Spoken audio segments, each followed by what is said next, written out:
Before we start, there's a whole library of exclusive content you're missing out on. Patreon only, nowhere else. Link in the description. Okay, on to the video. Yoon Taeseong lay face down in a puddle next to the garbage truck. The water was brown. It smelled like rot and diesel. 3 teenagers stood over him. One of them kicked him in the ribs. Not hard, just enough to make a point. The tallest one crouched down and grabbed Taeseong by the hair. He lifted his head out of the puddle and looked at him the way someone looks at a stain on a shoe. He said that this was their street now, and that trash collectors should learn to pay the toll. Taeseong said nothing. He had learned a long time ago that words made it worse. The second kick was harder. It caught him in the stomach, and he folded. The third teenager laughed and opened his status window right there in the air. He was a C-rank hunter, had earned it in 3 weeks killing goblins in the Dalsogu dungeon. He said that Taeseong was not even worth the experience points. They left him in the puddle. Taeseong stayed down. He counted to 60. Then he counted to 60 again. When he was sure they were gone, he rolled onto his back and stared at the sky. It was October. The air was cold. Above the skyline of Daegu, the tower of the system pulsed with pale blue light. It had been there for 3 months. Everyone talked about it. Everyone had opinions. Taeseong did not. He had a shift to finish. He pushed himself up. His ribs ached. His lip was split. His uniform was soaked through. The garbage truck sat where he had left it with the engine idling. 14 bags still needed loading. He grabbed the first bag and threw it in, then the second, then the third. His hands were shaking, but that was normal. His hands always shook after someone hit him. It was not fear. It was something older than fear, something his body had memorized before he was old enough to name it. He finished the route close to midnight. He parked the truck at the depot and walked the 6 blocks to his goshiwon. The room was 4 square meters.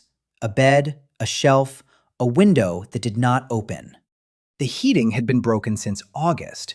His neighbor Jang had stolen his last cash and his SIM card 2 weeks ago. Taeseong had not reported it. To whom? The police had status windows now too. They were busy leveling up. He sat on the edge of the bed and pulled off his boots. His socks were wet. His feet were blistered. He had not eaten since yesterday morning. There was half a triangle kimbap in the trash can by the convenience store on Block 9, but someone had gotten to it first tonight. He leaned back against the wall and closed his eyes. That was when the window appeared. It had always been there. He knew that. 3 months ago, when the towers came down, everyone got one. He had seen it flicker once in the corner of his vision and had ignored it. He thought it was a symptom, exhaustion, malnutrition. Maybe his brain was finally giving up on him the way everyone else had. But now it was flashing, not flickering, flashing, bright gold against the dark of his eyelids. He opened his eyes, and the window hung in the air in front of him, a translucent rectangle the size of a small television. His name at the top in characters he recognized. He blinked. The window did not disappear. He raised his hand. His finger touched the surface, and it was warm. The screen expanded. Lines of text filled in, one after another. Name: Yoon Taeseong. Age: 22. Class: unregistered. Level 1. He almost closed it, almost swiped it away the way he swiped away everything that tried to matter. But his eyes dropped to the bottom of the screen, and he stopped breathing. Accumulation method. Cashback for humiliation. Current balance. He read the number. He read it again. He read it a third time, and his lips moved, but no sound came out. Nearly 15 billion points.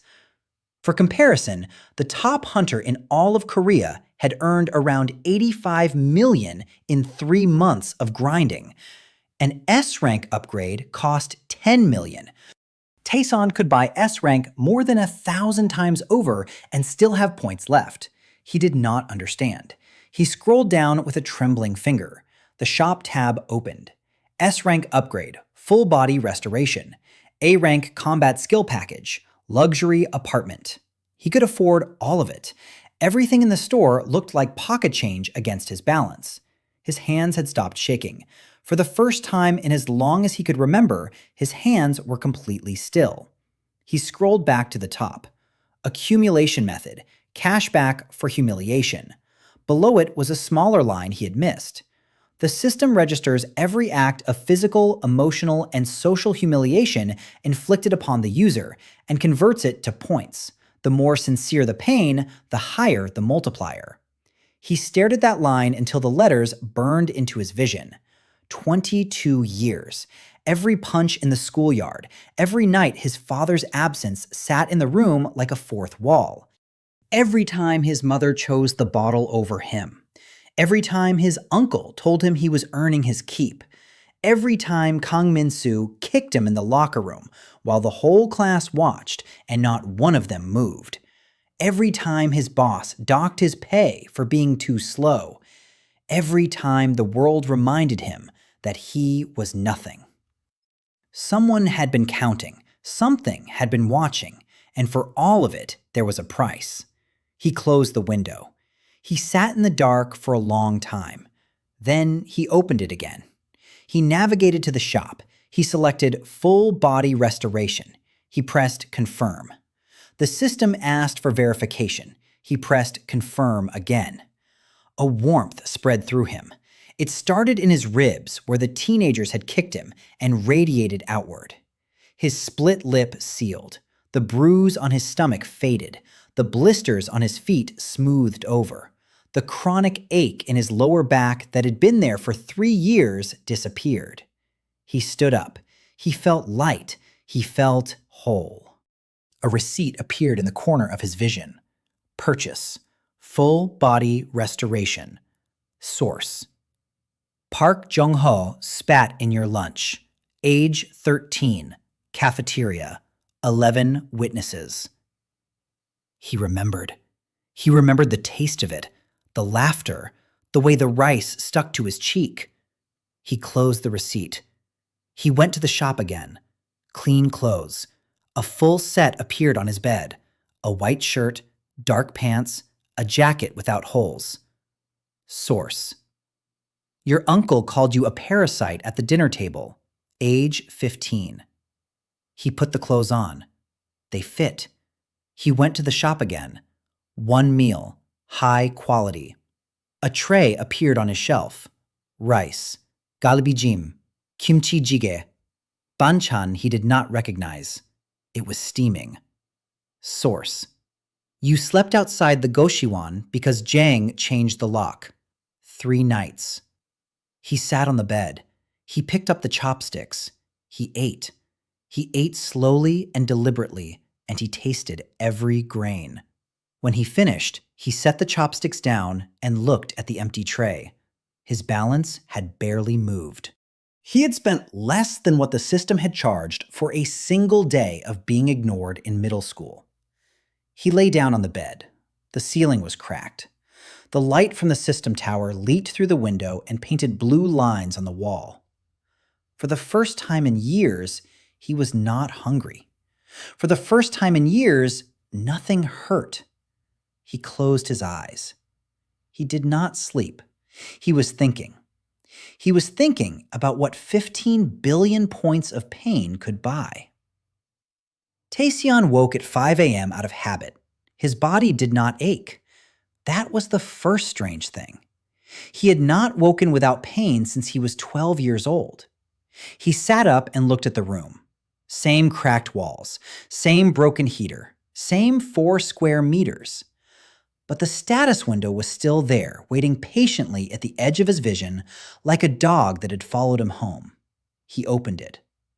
The balance had not changed overnight. He scrolled through the shop slowly this time, not with panic, not with disbelief, with purpose. The categories were vast: physical attributes, mental attributes, skills, items, property, status, information. Each category branched into subcategories that branched into further subcategories. It was an ocean. He started with physical attributes. Strength enhancement. The ranks ran from E at the bottom to S at the top. Each jump cost exponentially more than the last. S rank was the ceiling. The price tag was massive, but still a drop in his ocean. He did not buy S rank. He did not need to announce himself. He bought A rank. Strength, speed, endurance, reflexes. 4 purchases in a row. The changes came like 4 successive waves. His muscles did not grow visibly, but he could feel them reorganize beneath his skin. Density shifted, tendons tightened. His heartbeat slowed to a calm, steady rhythm, like a machine that had finally been tuned. He stood up and the ceiling felt closer. He had not grown taller. He had grown more present. The room felt smaller, not because it had shrunk, but because he now occupied it fully. 4 receipts appeared. Strength. Source. Mother left. Age 14. No warning. No note. Speed. Source. 3 classmates chased you through the parking structure behind Dongsong Middle School. Age 12. You fell and broke your wrist. Nobody took you to the hospital. Endurance. Source. Uncle withheld meals for 2 days because you dropped a plate. Age 16. Reflexes. Source. Employer threw a clipboard at your head during shift. Age 21. He read each receipt. He did not skip a single line. Then he closed them and opened the Skills tab. Korean language mastery was already at native. English. He bought fluency. The language settled into his brain like water filling a glass. He could feel words he had never learned arranging themselves into grammar he had never studied. It was not like remembering. It was like discovering he had always known. He bought Mandarin and Japanese the same way. 3 languages in 30 seconds. He checked information. He was looking for something specific. He typed into the search bar, Guildmaster Saw Jinu, Chungsan Guild. The system returned a result. Information package. Complete truth about Chungsan Guild. Contents. Internal financial records. Monster release schedules. Casualty cover-ups. Government contact bribes. Personal accounts of Saw Jinu, including offshore holdings and blackmail material. The price was significant. Not ruinous, but not trivial. He did not buy it yet. He needed to think. He closed the shop and left the Goshiwon. The hallway smelled like mold and ramen. He walked past Jang's door. The man who had stolen his money was sleeping. Taesong could hear snoring through the thin wall. 3 weeks ago, he would have felt something. Anger, maybe, or the numb resignation that had replaced anger years ago. Now, he felt nothing. Jang was irrelevant. The street outside was gray. Early morning Daegu had a specific quality of light that made everything look like a photograph left in the rain. He walked to the Somun market. It was not open yet. The stalls were shuttered. The ajumas were setting up their carts. He walked to one specific stall at the far end of the 3rd row. Grandmother Kim's tteokbokki stand. She was already there. She was always there before anyone else. 74 years old, bent back, hands that had been stirring sauce since before Taeseong was born. She looked up when she heard footsteps and squinted. She did not recognize him at first. He was clean. His clothes were new. His posture was different. Then she looked at his eyes, and she knew. She said his name, Taeseong. She said it the way she always did, like it was a word worth saying. She asked where he had been. She said she had saved tteokbokki for him 3 nights in a row, and he had not come. He told her he had been sick. She looked at him hard. She said he did not look sick. She said he looked like a different person. He sat down on the plastic stool in front of her cart, and she put a bowl of tteokbokki in front of him without asking. She never asked. She never charged him. She had been feeding him for free since he was 17. He ate, and she watched, And for a while, neither of them said anything. She asked if he had one of those windows. He said yes. She said hers told her she could earn points by feeding people. She laughed and said that was the easiest system in the world because she had been doing it for 50 years.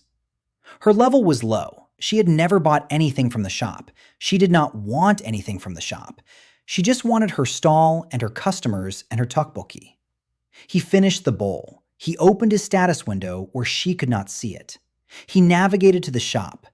Health restoration, full diagnostic and treatment. Target, Kim Sunja, age 74. The system scanned her from across the counter. Degenerative disc disease, early stage cataracts, chronic arthritis in both hands, hypertension. He bought the full treatment. The system asked if the recipient should be notified. He selected no. The delivery was marked as gradual. Over the next week, her back would straighten, her eyes would clear, her hands would stop aching. She would think it was the new medication her doctor had prescribed. She would never know. Receipt. Source. You asked a teacher for help with a math problem. She told you to stop wasting her time. Age 13. 14 classmates heard. He looked at grandmother Kim. She was stirring sauce, humming something. She glanced at him and told him to eat more because he was too thin. He almost smiled. He opened the property tab instead. Apartments, Daegu. The listings appeared. He did not want luxury. He wanted walls that were not made of compressed cardboard. He wanted a window that opened. He wanted a door with a lock that only he had the key to. 2-bedroom apartment, Susonggu, modern building. Furnished. The cost was almost nothing against his balance. He bought it. The system generated a lease in his name. Deposit paid. First 12 months covered. Key code sent to his status window. Receipt. Source. Neighbor Jang stole your last money and your SIM card while you slept. He stood up. Grandmother Kim told him to come back tomorrow. He said he would. He meant it. He walked out of the market and through the streets of Daegu toward Susonggu. It was a 30-minute walk. He used to avoid this neighborhood because the people here looked at him like he was something stuck to the bottom of a shoe. Today, nobody looked at him at all. He was clean. He was upright. He moved like someone who had somewhere to be. The building was 12 stories, glass and concrete. Not flashy, just solid. He entered the key code and the door opened. The apartment was on the 7th floor. 2 rooms, a kitchen, a bathroom with a real shower, a window that looked out over the Sincheon River. He stood in the middle of the living room and turned in a slow circle. The floor was clean. The walls were white. The air did not smell like mold. He sat down on the couch. It was soft. He opened his status window and looked at his balance. He had spent roughly 20 million points in one morning. He had bought a new body, 3 languages, a healed grandmother, an apartment, and he still had enough to buy a small country. He closed the window. He leaned back into the couch. He needed a plan. The system had given him wealth beyond comprehension, but wealth without direction was just numbers. He thought about the information package on the Chungsan Guild. He thought about the teenagers who had beaten him last night. They were C-rank hunters working for a guild subsidiary. They collected tolls from street workers and small vendors. Everyone knew. Nobody stopped them. He thought about the tower of the system pulsing above the city. He thought about how quickly the world had sorted itself after the towers appeared. The rich got convenient accumulation methods. Points for profit, points for influence, points for existing in the right zip code. The poor got nothing useful. Points for suffering, points for starving, points for being invisible. And most of them never even checked their balance, because why would they? The system was just another thing that was not for them. He stood up. He opened the shop again. He went to information. He typed one word. System. The first result appeared. Information package. System architecture. Full blueprint. The price was staggering. 1/3 of everything he had. He stared at it for a long time. Then he closed it. Not yet. He was not ready for that answer yet. He had smaller things to do first. The first week moved fast. Taeseong spent it learning what he had become. An A-rank body was not just stronger, it was fundamentally different. He could hear conversations 3 floors below. He could see the thread count on a shirt from across the street. His reflexes made the world feel slower, as if everyone else was moving through water while he walked on dry ground. He did not test himself in dungeons. He did not register as a hunter. He stayed invisible. He bought a basic concealment skill that masked his status from anyone who tried to scan him. To the outside world, he was still level 1, unregistered, nobody. That was the point. He spent his mornings studying, not in the traditional sense. He bought analytical thinking enhancement and legal knowledge and financial systems comprehension. Each purchase came with a receipt. Analytical thinking. Source. Guidance counselor told you that people like you do not go to college. Age 15. Legal knowledge. Source. Employer refused to pay 3 months of wages. You had no recourse. Age 21. Financial systems. Source. Uncle took your part-time earnings and told you it was rent. Ages 15 through 18. Cumulative. He read every receipt. He filed them in his memory like evidence. On the 4th day, his former employer called. The man's name was Bae Chung-soo. He ran a private waste collection company in Dalsogu. He had a handful of employees he kept off the books, worked them until they broke, refused to pay, fired them when they complained. Taeseong had been the latest in a long rotation. Bae Chung-soo had seen something on the news, a brief segment about the system's economic impact. Someone had mentioned that unregistered users were discovering large balances. He did not know about Taeseong specifically. He was just nervous.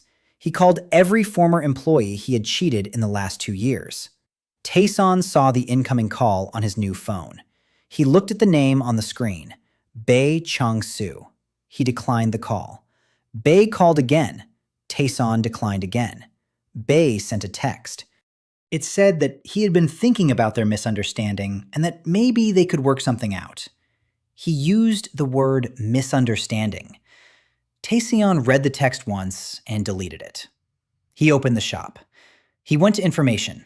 Search. Bae Chung-soo. Waste collection. Daegu. The result was small and cheap. Full financial record. He bought it. The file was comprehensive. Every off-the-books employee, every skipped payment, every forged tax document, every health code violation, every bribe to the local labor inspector. He forwarded the file to the Daegu Regional Labor Office. He did not attach his name. He did not need to. The system could send information anonymously. It arrived in the inbox of a mid-level inspector on a Tuesday morning. By Thursday, the company was under investigation. By the following Monday, it was shut down. Taeseong did not watch it happen. He had already moved on. On day 5, he turned his attention to the Cheongsan Guild.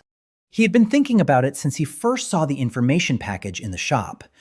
Cheongsan was not just a guild, it was an empire.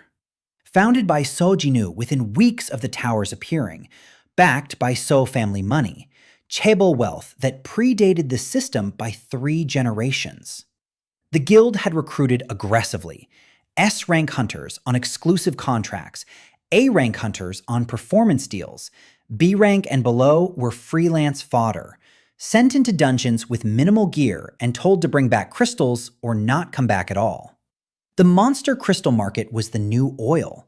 Guilds that controlled crystal supply controlled the post-system economy. Cheongsan controlled nearly half of Korea's market share. They set prices. They decided which dungeons opened and which stayed sealed. And according to the rumors that had been circulating on hunter forums for weeks, they occasionally let monsters leak out of sealed dungeons on purpose. A controlled release. Just enough chaos to keep demand high and prices higher. Taeseong bought the information package. Complete truth about Cheongsan Guild. Receipt, source. Cumulative social isolation, ages 6 through 22, birthdays spent alone, meals eaten alone, weekends without a single conversation, aggregate emotional damage. He opened the file and read for 4 hours. It was worse than the rumors. Chungsan had not just allowed monster leaks, they had engineered them. A dozen incidents in 3 months. Controlled breaches at dungeons in Busan and Incheon and Gwangju. Each breach killed low-rank hunters. Hunters who were expendable. Hunters whose deaths raised the danger rating of the dungeon, which raised the value of the crystals extracted from it. The internal documents showed projections, kill estimates, risk assessments, cost-benefit analyses, where the cost column listed human lives, and the benefit column listed revenue per crystal unit. Sojinu had signed off on every one. His handwriting was neat, his margins were clean. He had written a note in the margin of the Gwangju incident report. The note said that the casualty count was slightly above target, but within acceptable variance. Taeseong closed the file. He sat in his apartment and looked at the river through the window. The water was gray. The sky was gray. Everything was gray except the tower of the system, which pulsed its constant pale blue. He opened a new tab in his status window. Communication. He selected Anonymous Broadcast. Target Platform. Naver. KakaoTalk. All major Korean social media and news aggregators. He uploaded the file. Every document, every signature, every projection, every memo. He added no commentary.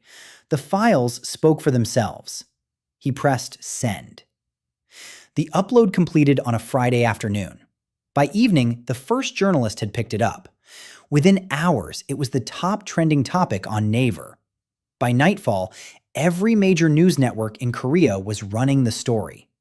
SBS, KBS, MBC, JTBC. They all had the same documents. They all had the same question. How? A young journalist from SBS named Moon Ha-yeon went live outside Chungsan Guild headquarters in Gangnam. She held up a tablet showing the internal memos and asked the camera how a guild could put a price on the lives of its own hunters. She was 25. Her eyes were sharp. Her voice did not shake. Taeseong watched the broadcast on his phone. He did not know her yet, but he noticed something.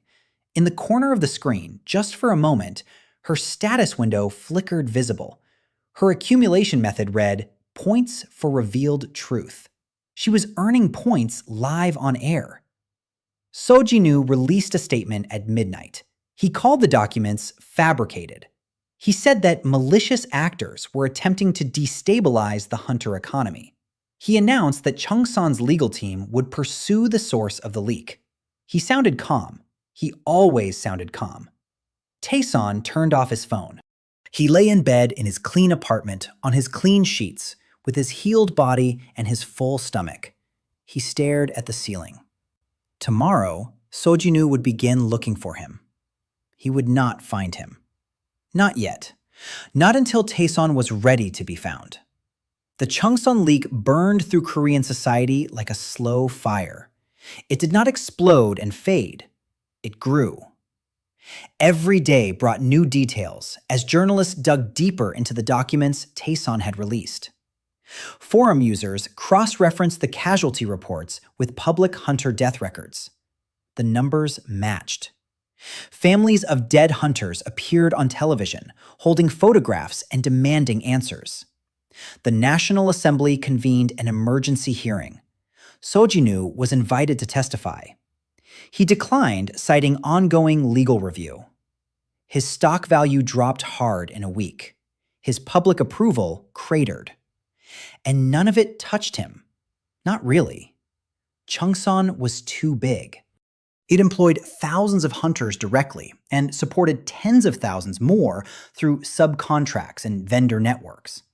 Half the crystal refineries in Korea depended on Chungsan supply chains. The government could not shut it down without collapsing the post-system economy.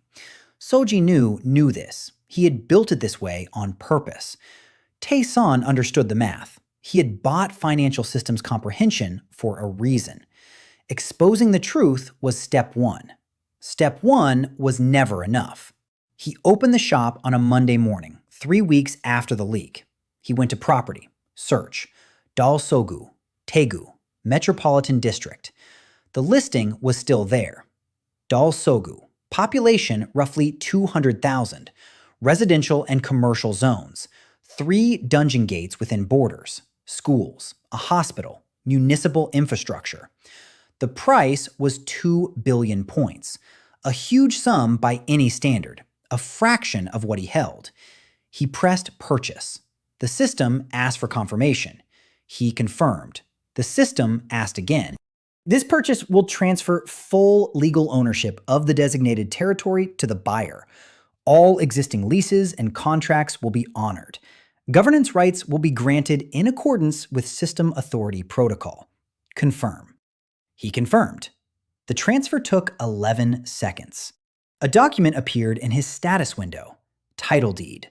Dalsogu, Daegu Metropolitan City. Owner. Yoon Taeseong. Registered with the System Land Authority. Cross-filed with the Korean Ministry of Land Infrastructure and Transport. Legally binding under both system and national law. Receipt. Source. Mother left home. Age 14. No warning, no note. You waited by the door for 3 days before you understood she was not coming back. Uncle found you sitting on the floor of the hallway. He told you to stop being pathetic and get up. Secondary source. Father left. Age 6. You do not remember his face. You remember his shoes by the door, and then the shoes were gone. He closed the receipt. He did not read it twice. He already knew where those points came from. He had lived it. The news broke within the hour.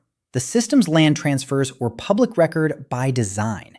Any purchase above a certain threshold triggered automatic notification to relevant government agencies.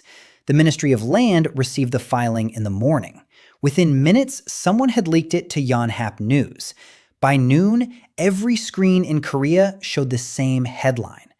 A 22-year-old unregistered system user has purchased the district of Dalsogu in Daegu. The commentary was immediate and vicious. Television panels debated whether it was legal. Legal experts said yes. The system's property transfers had been tested in court many times in 3 months, and the government had lost every case. The system's authority over land transactions was absolute. It predated national law by virtue of the towers themselves. Nobody understood why. Nobody could change it. Online, the reaction split. Half the country called him a fraud. The other half called him a folk hero. Hunter forums exploded. Political forums exploded. The phrase, garbage collector turned feudal lord, trended for hours. Taeseong did not read the comments. He was busy. He spent the afternoon in his apartment drafting rules. Not laws. He could not make laws. But as district owner, he had governance rights. The system defined them clearly. He could set conditions for commercial activity within his borders. He could grant or deny operational permits. He could allocate public housing. He could establish security protocols. He wrote 3 rules. First, all Chungan Guild operations within Dalsogu are suspended effective immediately. No Chungan-affiliated hunters may enter dungeon gates within the district. No Chungan-affiliated businesses may operate on district land. Second, all unoccupied residential units in the district are to be made available at 0 cost to individuals classified as homeless or housing insecure by the Daegu Metropolitan Social Services Office. Third, a district security force will be established independent of the Korean Hunter Association. Recruitment will prioritize hunters of B rank and below who are currently unemployed or underemployed. He submitted the rules through his status window. The system processed them in seconds. They were now district law. Chungan received formal notification that afternoon. Their Dalsogu Operations Center employed hundreds of people. Their dungeon exploitation teams generated billions of won per month in crystal revenue from the district. All of it was now frozen. Soji-nu's office called the public contact number listed on the district governance filing. Taeseong had set up a voicemail. The message said that the district owner was not available and that all inquiries should be submitted in writing through the system's official communication channel. Soji-nu did not leave a message. The Korean Hunter Association released a statement that evening. It said that the organization was deeply concerned about the unprecedented acquisition of municipal territory by an unregistered system user. It called for an immediate review of system property protocols. It used the phrase system bug twice. The National Intelligence Service opened a file. Subject: Yoon Taeseong, age 22, former waste collector, current owner of Dalsogu. Accumulation method: unknown. The NIS did not know about cashback for humiliation. The system kept accumulation methods private by default. They would have to ask him directly. They would have to find him first. He was sitting in his apartment eating ramyeon, not the cheap kind from the Goshiwon. Real ramyeon from a restaurant on Dongsung Row that he had walked past 1,000 times and never entered. He had walked in today and sat down and ordered without looking at the price. He paid in cash. He had bought a small amount of currency through the system. Receipt. Source. You asked your mother to stay. She closed the door. Age 14. He ate the ramyeon in his apartment by the window. The sun was setting over Daegu, and the tower of the system caught the light and turned from blue to gold for exactly 4 minutes before the sun dropped below the horizon. His phone buzzed. An unknown number. Then another. Then a dozen more. Journalists, government officials, Hunter Association representatives. He turned the phone off. He opened his status window and checked the district dashboard. Dozens of housing applications had been submitted in the first few hours. Former homeless individuals, families living in Goshiwons, single mothers with children, elderly people on minimum pension. He approved every single one. The system assigned units automatically based on need and proximity. By morning, the first families would be moving in. He closed the dashboard. He looked at his balance. He had spent $2 billion on the district and loose change on everything else. He still had more than enough to terrify anyone paying attention. Soji-nu was the richest hunter in Korea.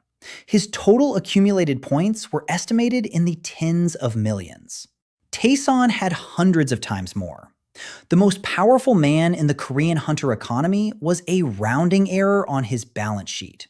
He did not find this satisfying. He found it clarifying. Money was not power. Points were not power. The ability to spend them on what mattered was power. And what mattered right now was the 200,000 people who lived in his district, most of whom had no idea that their new landlord was a 22-year-old who had been eating out of trash cans a week ago.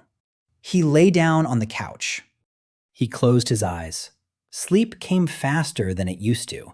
His body was A rank now. It did not need much rest, but his mind still worked the way it always had.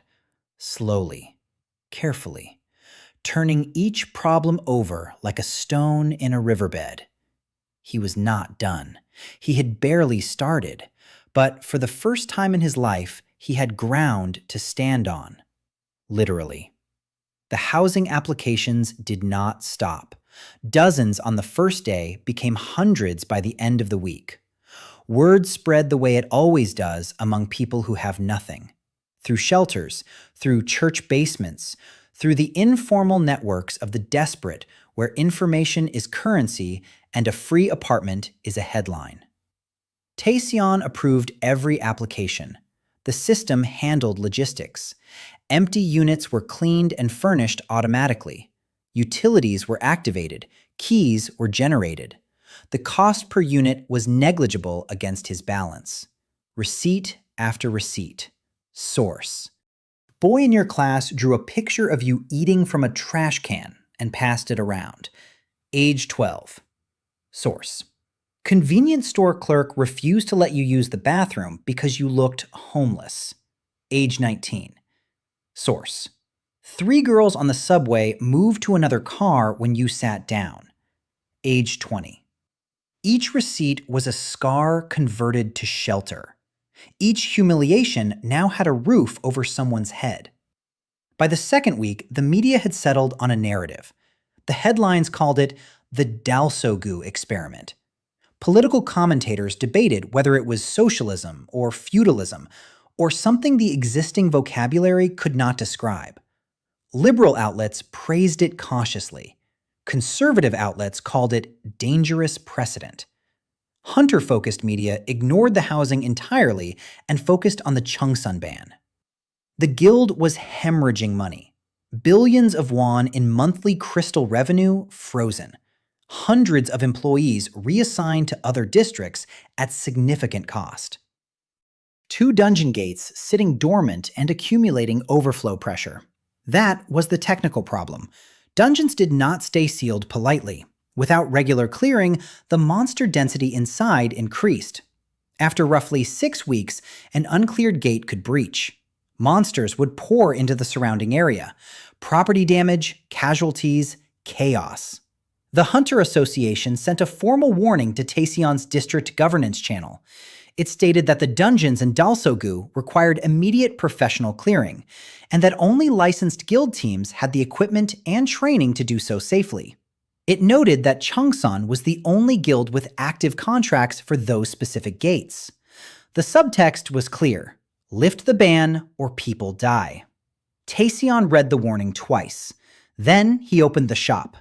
Search: dungeon management skills. The results were extensive. Gate monitoring allowed the user to track monster density and breach timelines for any gate within their territory. Dungeon suppression field allowed the user to slow monster accumulation within a sealed gate, effective for months. Solo clearing protocol, a complete combat and tactical package for single-user dungeon clearing up to A rank difficulty. He bought all 3. Receipt. Source: your uncle made you kneel on the floor for 2 hours because you came home late from school. He told the neighbors you were being disciplined for stealing. You had not stolen anything. He activated gate monitoring first. The 2 dungeon gates in Dalsogu appeared as markers on a mental map. The northern gate was a C-rank dungeon, goblin variant, density moderate, breach estimate, weeks away, manageable. The southern gate was a B-rank dungeon, orc and troll hybrid ecology, density critical, breach estimate, days away, not manageable, not by waiting. He activated the suppression field on the northern gate. The density counter slowed immediately. That one could wait. The southern gate needed clearing, now. He did not have a team. He did not have a guild. He did not have a single person he could call for backup. But he was A rank in 4 physical attributes. He had solo clearing protocol installed in his mind like software. And he had something no hunter in Korea had: unlimited budget for mid-combat purchases. He went to the southern gate at 2 a.m. on a Wednesday. The gate was located in an empty lot behind an abandoned factory in the industrial zone of Dalsogu. A column of dark red light pulsed from a crack in the ground. The air around it smelled like iron and wet stone. He stood in front of it and opened the shop one more time. Combat gear, A-rank sword, A-rank armor set, light classification, healing potions, a full pack. He equipped everything. The sword appeared in his hand. It was lighter than he expected. The armor materialized over his clothes. It was dark, almost black. It fit like it had been made for him. Receipt. Source: you were locked in a storage closet by 4 boys in your class, age 13. They left you there for 6 hours. The janitor found you. He told the teacher. The teacher said you should learn to stand up for yourself. He stepped through the gate. The dungeon unfolded around him like a wound in the earth. Red stone walls, low ceiling. The air was thick and hot. He could hear them before he saw them. Heavy breathing, the scrape of claws on rock. The first orc came around a corner 20 meters ahead. It was 3 meters tall, gray-green skin, tusks like broken fence posts. It saw him and roared. The solo clearing protocol activated. It was not a skill that fought for him. It was information. Pure tactical data fed directly into his enhanced brain. Distance, speed, attack patterns, weak points, optimal strike angles. Everything he needed to know arrived in his mind half a second before he needed it. He moved. The orc swung a stone club. He stepped left. The club hit the ground where he had been standing and cracked the stone floor. He brought the sword up in a diagonal arc and cut through the orc's forearm. It screamed. He stepped inside its reach and drove the blade through its neck. It fell. He kept moving. The dungeon had layers. Each layer had more. Orcs on the first few floors. Trolls starting deeper in. The trolls regenerated. He learned this the hard way when one he had cut in half started crawling toward him with its torso reattaching in real time. He bought a fire enchantment for the sword mid-fight. Receipt. Source. You told your mother you were scared to be alone. She said you would get used to it. Age 8. The enchanted blade cauterized what it cut. The trolls stopped regenerating. He cleared floor after floor. It took him hours. His armor cracked twice, and he bought repairs each time. He used most of his healing potions. On the deepest floor, he found the boss. A troll chieftain twice the size of any he had faced. It held a weapon, a massive iron mace covered in dried blood. The solo clearing protocol fed him data. B-rank threat, high physical resistance, weakness, joints, eyes. The gap between the ribs on the left side where the heart sat unprotected. They fought for a long time. The chieftain was strong, stronger than anything Taeseong had faced. It hit him once in the chest and sent him through a stone wall. He lay in the rubble and felt his ribs crack. Not break. A-rank endurance held, but crack. He drank a healing potion while the chieftain charged. Then he rolled. The mace hit the wall. He was on his feet. He closed the distance. He drove the burning sword into the gap between the ribs. The chieftain looked down at the blade in its chest. Then it looked at Taeseong. Then it fell. The dungeon began to dissolve. The walls turned to light. The floors evaporated. Monster cores clattered to the ground around him. Dozens of them. B-rank crystals worth a fortune on the open market. He collected them automatically. The system deposited their value into his point balance. Not much by his standards, a fraction of a fraction. But the dungeon was clear. He stepped back through the gate into the empty lot. The red light was gone. The gate had sealed itself. A thin trail of steam rose from the crack in the ground. The night air hit his face, and it was cold and clean. He stood there for a moment. His hands were steady. His breathing was even.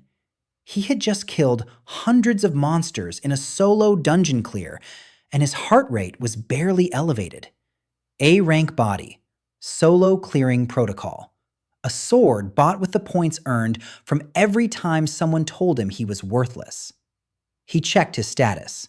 The concealment skill was still active. Nobody knew what had just happened.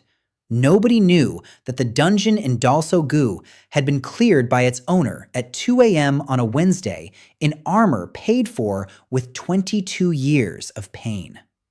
He walked home. He showered. He slept for 3 hours and woke at dawn. He opened his district dashboard. The southern gate was listed as cleared. Breach risk, 0. The northern gate was stable under the suppression field. He needed people. He could not clear dungeons alone forever, and he did not want to. He opened the shop. Information. Search. Unemployed hunters. Daegu metropolitan area. B rank and below. Non-guild affiliated. The list was long. Over 400 names. These were the hunters the system had left behind. B rank was not impressive in the current economy. C rank was barely functional. D rank hunters were treated like interns at best and cannon fodder at worst. Most of them could not get guild contracts. The big guilds wanted A rank minimum. The small guilds wanted warm bodies they did not have to pay properly. Many of these hunters had given up. They had leveled through the system only to discover that the system's economy was designed the same way the old one had been. The strong ate, the weak starved. Taeseong began making calls. He had bought a new phone and a new number. He called the first name on the list, a D-rank hunter who had been unemployed for months. He said that his name was Yoon Taeseong and that he owned Dalsogu and that he was forming a district security force. He said the pay was fair. The gear was provided. The dungeons were manageable. The only requirement was that you showed up and did your job and treated the residents with respect. The hunter on the other end was quiet for a long time. Then he asked if this was real. Taeseong said it was. The man said he would be there tomorrow. Taeseong called the next name, then the next, then the next. By evening, he had spoken to dozens of people. Most said yes. A few said they needed to think about it. He did not pressure anyone. He gave each of them an address and a time. Tomorrow morning, Dalsogu Community Center. He closed his phone. He needed someone to run the security force, not a hunter, a leader. Someone who understood what it meant to lose something and keep going. He opened the shop one more time. Information. Search. Choi Ganho, former police officer, lost right leg in dungeon breach. Daegu district. The file opened. Choi Ganho. Age 28. Former officer in the Daegu Metropolitan Police. Responded to a dungeon breach 2 months ago. Dozens of monsters broke through the perimeter. Ganho held the line for 11 minutes until backup arrived. Saved 14 civilians. Lost his right leg below the knee. The department gave him a commendation and a discharge. His accumulation method was cashback for losses. He had lost a leg. The system had given him a fortune in points. He had bought a prosthetic better than the original. Titanium carbon hybrid with integrated force amplification. He could run faster on the fake leg than he ever could on 2 real ones. But no police department would take him back. No guild would hire a one-legged cop. He was living alone in a small apartment in Suseong-gu, drinking more than he should, watching the world move on without him. Taeseong did not call him. He went to his door. It was 9 p.m. He knocked. The door opened and Choi Ganho stood there. He was tall, broad.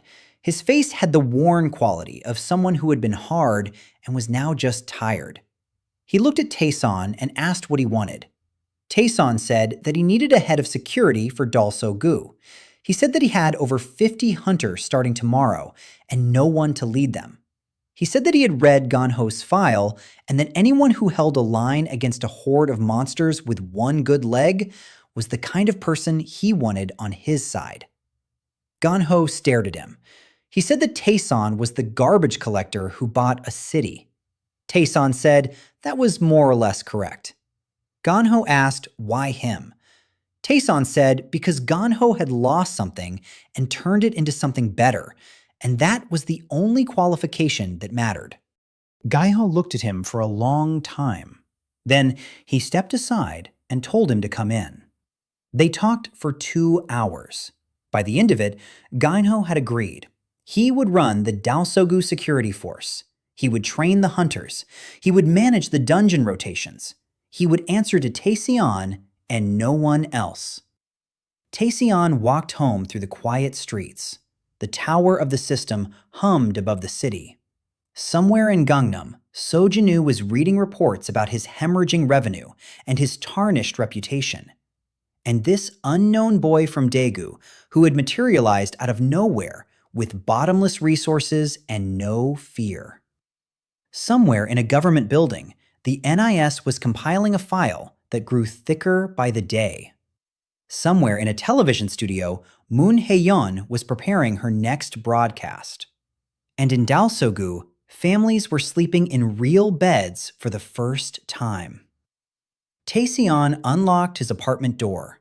He sat on the couch. He opened the system and looked at one notification he had been ignoring all day. New point accumulation. 1 point. Source. Online user wrote that you do not deserve what you have. He closed it. 1 point. One anonymous stranger with an opinion. 3 months ago, that would have been his whole day. Now it was a rounding error on a rounding error. He closed the status window and went to sleep.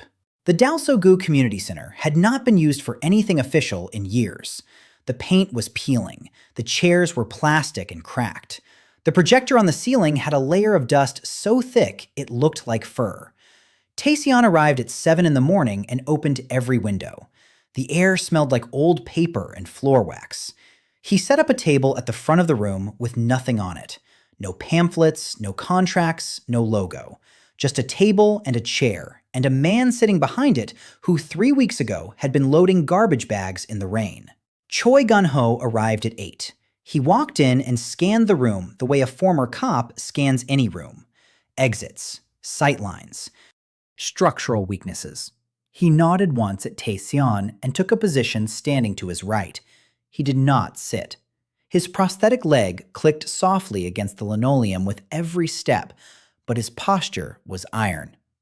The hunters began arriving at 9. They came alone and in pairs. Some walked, some took the bus. One rode a bicycle missing its front brake. They were young and old, men and women. A few still had bruises from dungeons they had cleared weeks ago for guilds that had paid them a fraction of what the crystals were worth. They sat in the cracked plastic chairs and looked at Taeseong with expressions that ranged from curiosity to suspicion to something that looked a lot like the last stage before giving up. Taeseong stood. He did not raise his voice. He said that his name was Yoon Taeseong and that he owned this district. He said that he was forming a security force to protect the people who lived here and to manage the dungeon gates within the district borders. He said that everyone in this room had been told by the system or by the guilds or by the market that they were not enough. D rank, C rank, B rank at best. Not worth the contract, not worth the equipment, not worth the insurance.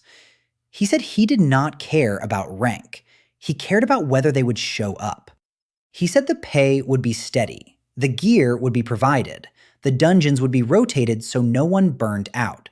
And if anyone in this room had ever been cheated by a guild, or stiffed on a contract, or sent into a gate without proper equipment, he wanted them to know that would not happen here.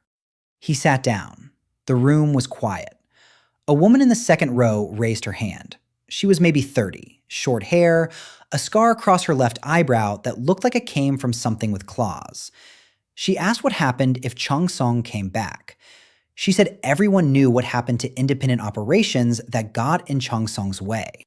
Taeseong said that Chung-sung was banned from Dalsogu and that the ban was system enforced. She asked what happened if they came anyway. Gun-ho answered. He said that was his department. The woman looked at Gun-ho. She looked at his prosthetic leg. She looked at his eyes. Whatever she saw there was enough. She nodded. A younger man near the back asked about equipment. Taeseong opened the shop and purchased a bulk equipment package. Standard combat gear for a mid-sized hunting squad. Weapons suited to each individual's rank and fighting style. Armor, communication devices, medical supplies. The items materialized on tables along the wall of the community center, stacked neatly, sorted by size. The room went silent in a different way. These hunters had scraped together secondhand gear from black market dealers and guild surplus sales. Some of them were still using weapons they had found inside dungeons, corroded, cracked, held together with tape. Now there was a wall of equipment that looked like it belonged to an S-rank guild. A D-rank hunter in the front row stood up and walked to the table. He picked up a sword. It was simple, well-balanced, sharp. He turned it over in his hands and his jaw tightened. He did not cry, but he was close. He looked at Taeseong and asked, why? Why any of this? Taeseong said, because someone should have done it a long time ago. Gano took over after that. He split them into squads of 5. He assigned team leaders based on rank and experience. He established rotation schedules for the two dungeon gates. The northern gate under the suppression field needed monitoring but not clearing. The southern gate was clear but would regenerate in roughly a month. He set training sessions for mornings and patrols for evenings. The community center became a headquarters. Within a day, it had maps on the walls and schedules on the whiteboard, and the smell of floor wax had been replaced by the smell of coffee and sweat and purpose. Taeseong watched from the back of the room as Ganho worked. The man was built for this. He gave orders without raising his voice. He corrected without humiliating. He remembered names after hearing them once. The hunters responded to him the way plants respond to light. They straightened. They focused. They became something more than a collection of people who had been told they were not enough. On the third day of operations, Taeseong received a message through his district governance channel. It was from the Korean Hunter Association. Formal tone, legal language. It informed him that operating a hunting force outside the guild registration system was a violation of the National Hunter Regulation Act.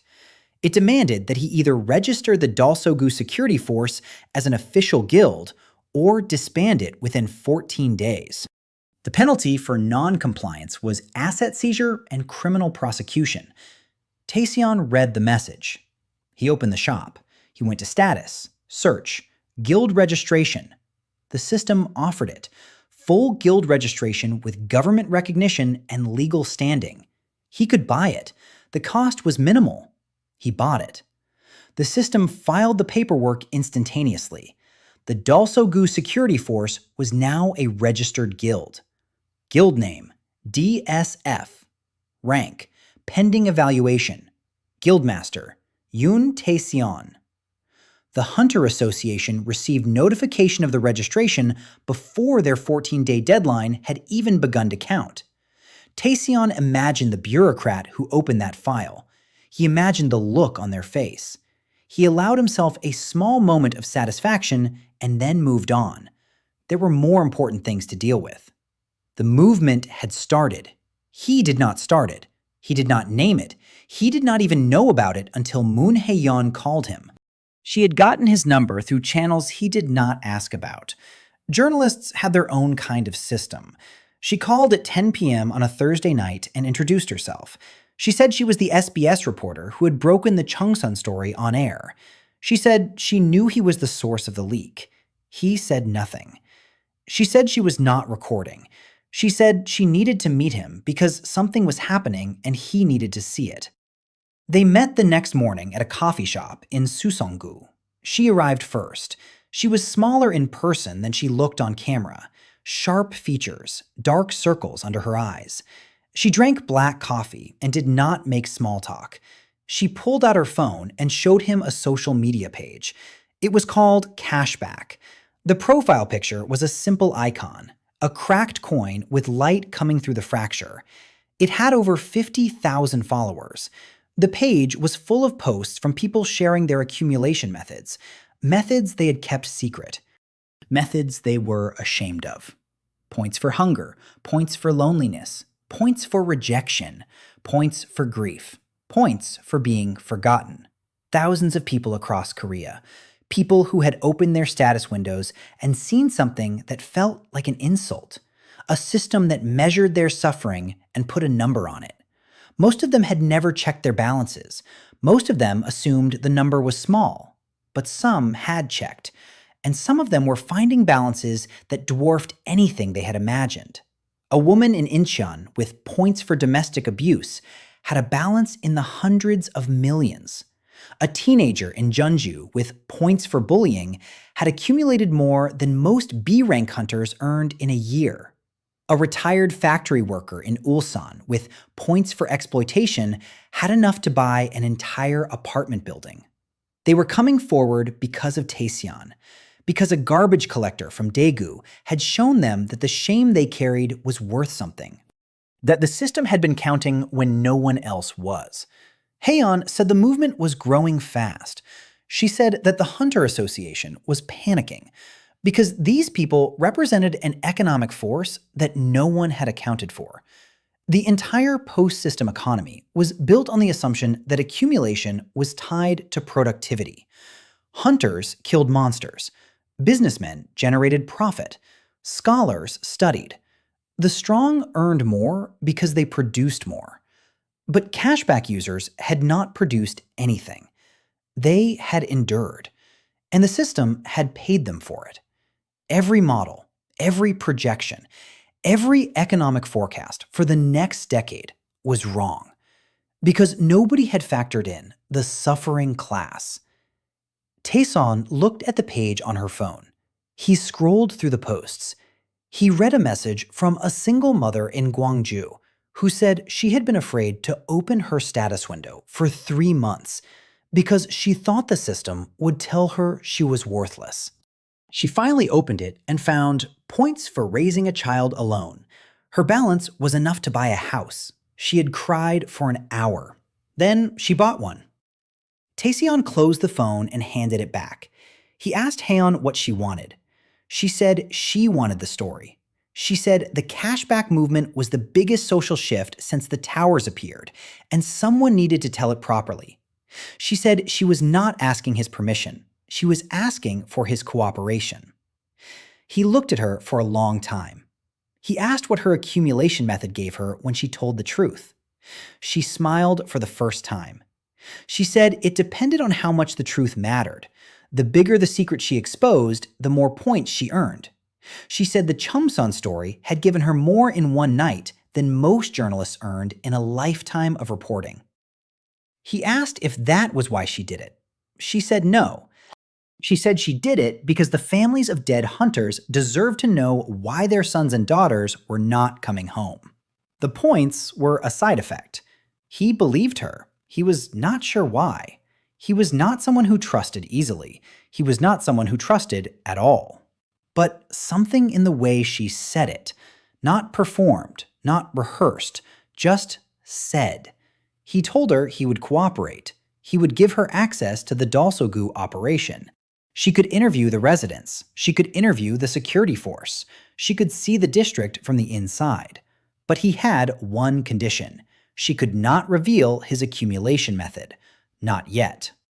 The public knew his name. They knew he had bought a district. They did not know how. The mystery was useful. It kept Sojinu guessing. It kept the government uncertain. The moment they learned that his power came from suffering, they would try to frame him as a victim. And victims in Korea were pitied and then forgotten. He was not going to be forgotten. Haeon agreed. She finished her coffee and left. Taeseong sat alone in the shop for a while. He thought about the woman in Gwangju who had been afraid to open her window. He thought about what it meant that the system had been watching everyone who hurt, and that most of them did not know. He thought about the founders, 12 people who had built the system. The information package was still there in the shop. System architecture, full blueprint. The price had not changed. A third of everything he had. He was not ready, but he was closer. The cashback movement doubled in size within 2 weeks. The social media page became a network. Regional chapters formed in every major city. People who had spent their entire lives being invisible were suddenly finding each other. Support groups met in church basements and community centers, and rented rooms above convenience stores. They shared their accumulation methods the way people in recovery share their stories. Quietly at first, then louder. A man in Seoul with points for homelessness stood up at a gathering and said that he had been sleeping under the Banpo Bridge for 4 years, and that the system had been counting every night. His balance was staggering. He had not spent a single point. He did not know what to spend it on. He had never had anything, and he did not know how to want. A woman in Busan with points for medical neglect said the system had tracked every time a doctor dismissed her symptoms because she could not afford the tests. Every misdiagnosis, every untreated infection.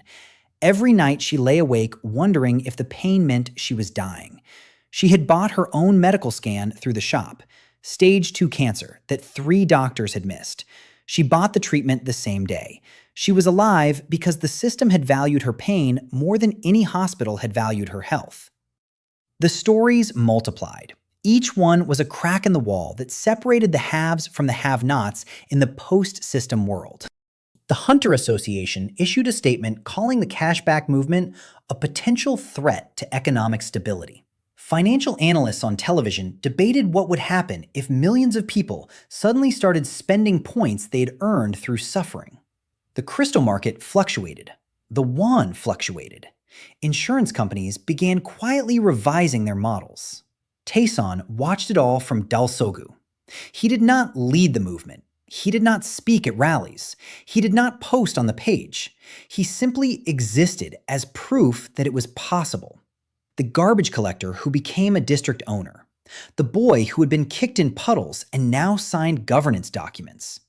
His existence was the argument. Words were unnecessary. Inside the district, things were changing fast. Gano had the security force running like a machine. The hunters trained every morning. They cleared the southern dungeon on a monthly rotation. They patrolled the streets in pairs.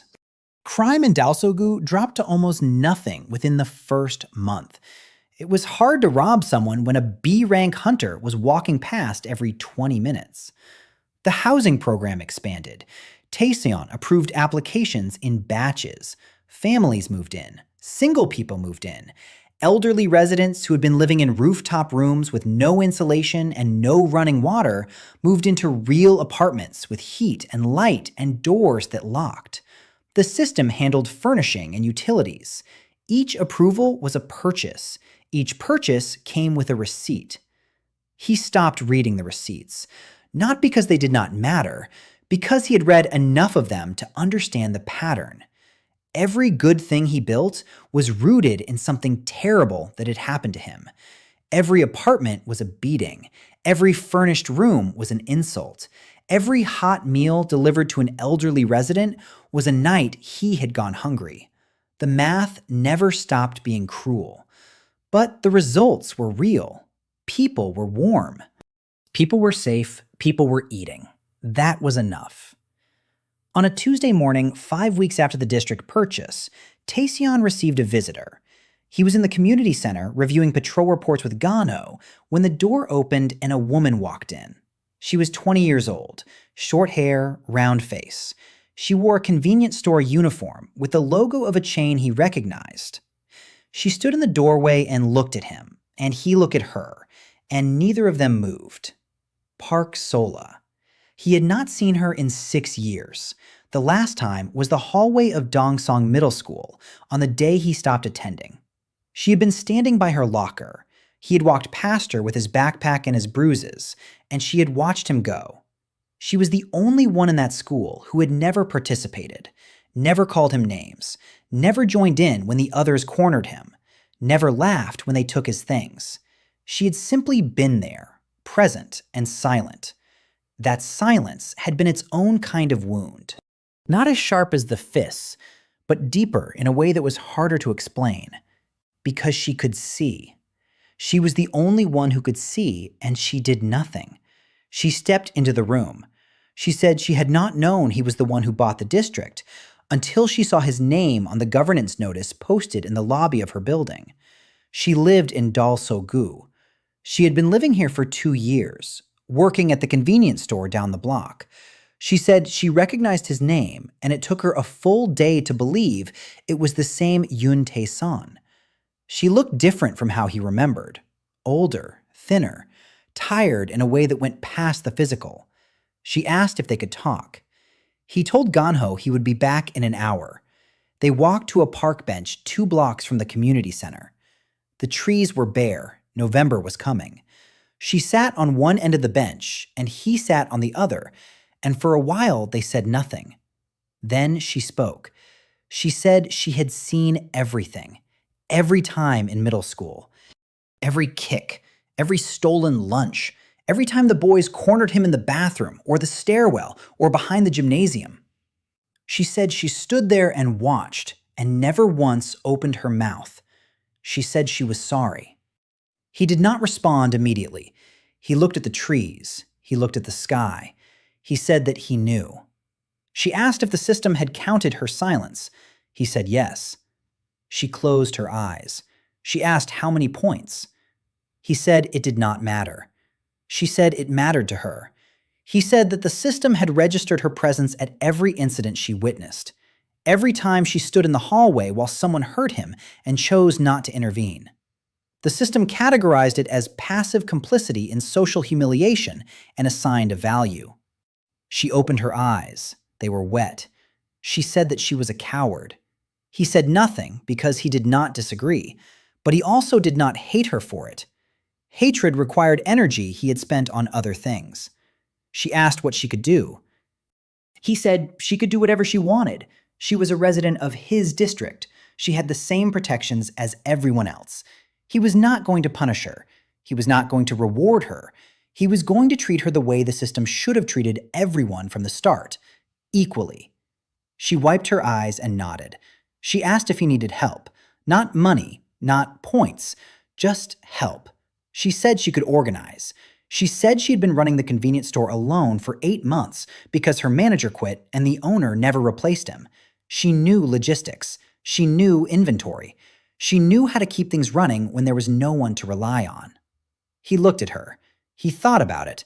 The district was growing faster than he could manage alone. Gano ran security, but housing allocation and resident services and supply distribution and the 1,000 small decisions that kept a community functioning needed someone. He said he would think about it. She said that was fair. She stood up and walked back toward the convenience store. He watched her go. His status window flickered. A new line appeared at the bottom of his notification feed. Incoming adjustment. Park Sola.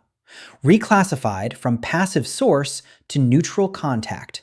Future interactions will not generate points. He looked at the line for a moment. The system was precise. It knew the difference between someone who was still hurting him and someone who had stopped. She had apologized. She had meant it. And the system had closed the account. He walked back to the community center. Gano was waiting. He said that 2 representatives from the NIS had shown up while Taeseong was gone. They had asked to see the district owner.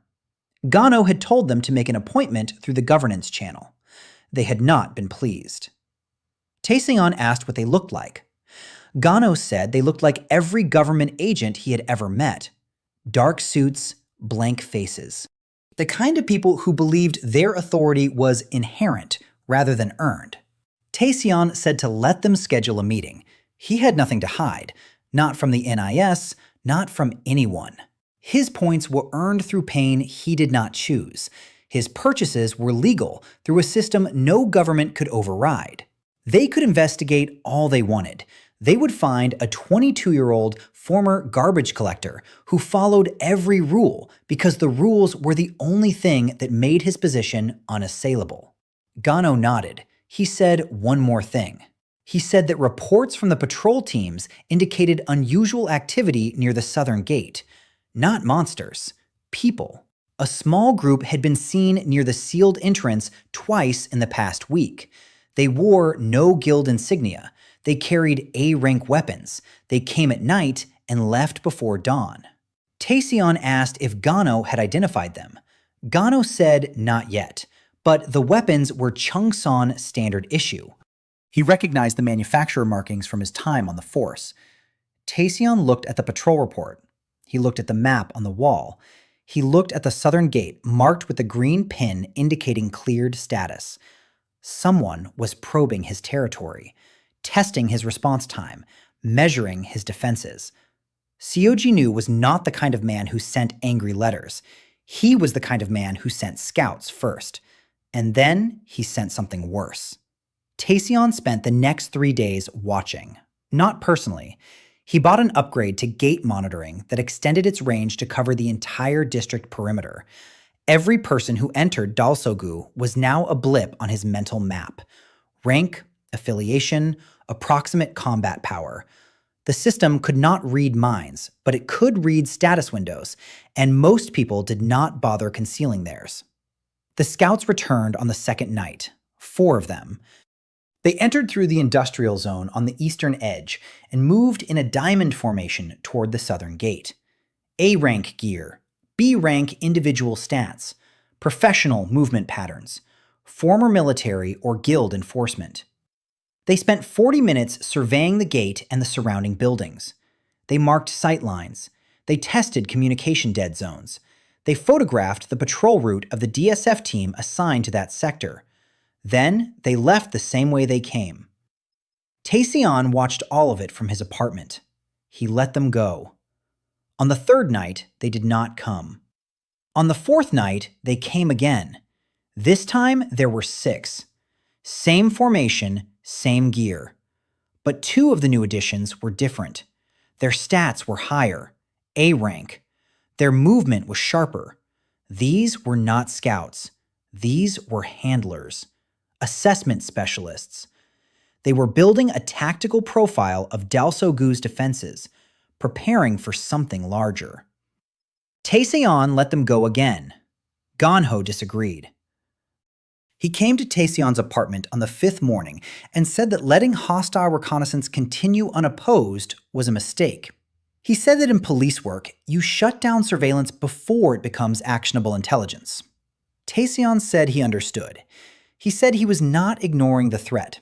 He was measuring it. Ganho asked what that meant. Taeseong said that Seo Ji-nu would not send scouts unless he was planning an operation, and he would not plan an operation unless the potential gain outweighed the risk. The question was not whether Seo Ji-nu would act. The question was what he thought he could gain. The dungeon gates were the obvious answer. Chungsan had been pulling crystals out of Dalsogu for months before the ban. That revenue was frozen, but the dungeons were still regenerating. The crystals inside were accumulating value with every passing week. If Seo Ji-nu could retake the gates, he could extract months of backed-up crystal reserves in a single operation. The haul would be enormous. But there was a deeper calculation. Taeseong had humiliated him. The leaked documents, the banned operations, the public spectacle of a garbage collector buying territory that Chungsan had treated as its personal mining operation. Seo Ji-nu's investors were asking questions. His board was restless. His political contacts were distancing themselves. He needed a win, not just financial, personal. He needed to demonstrate that no one could challenge the Chungsan Guild and survive. Taeseong opened the shop. He had been thinking about this purchase for a week. He had avoided it because the price was steep and because the implications frightened him. But the scouts had made the decision for him. Skill, absolute foresight. The description was brief. The user gains the ability to perceive the most probable outcome of any hostile action directed at them within a defined radius. Range increases with investment. Accuracy scales with threat level. At base level, it provided a few seconds of warning. At maximum investment, it could map out an entire conflict before the first move was made.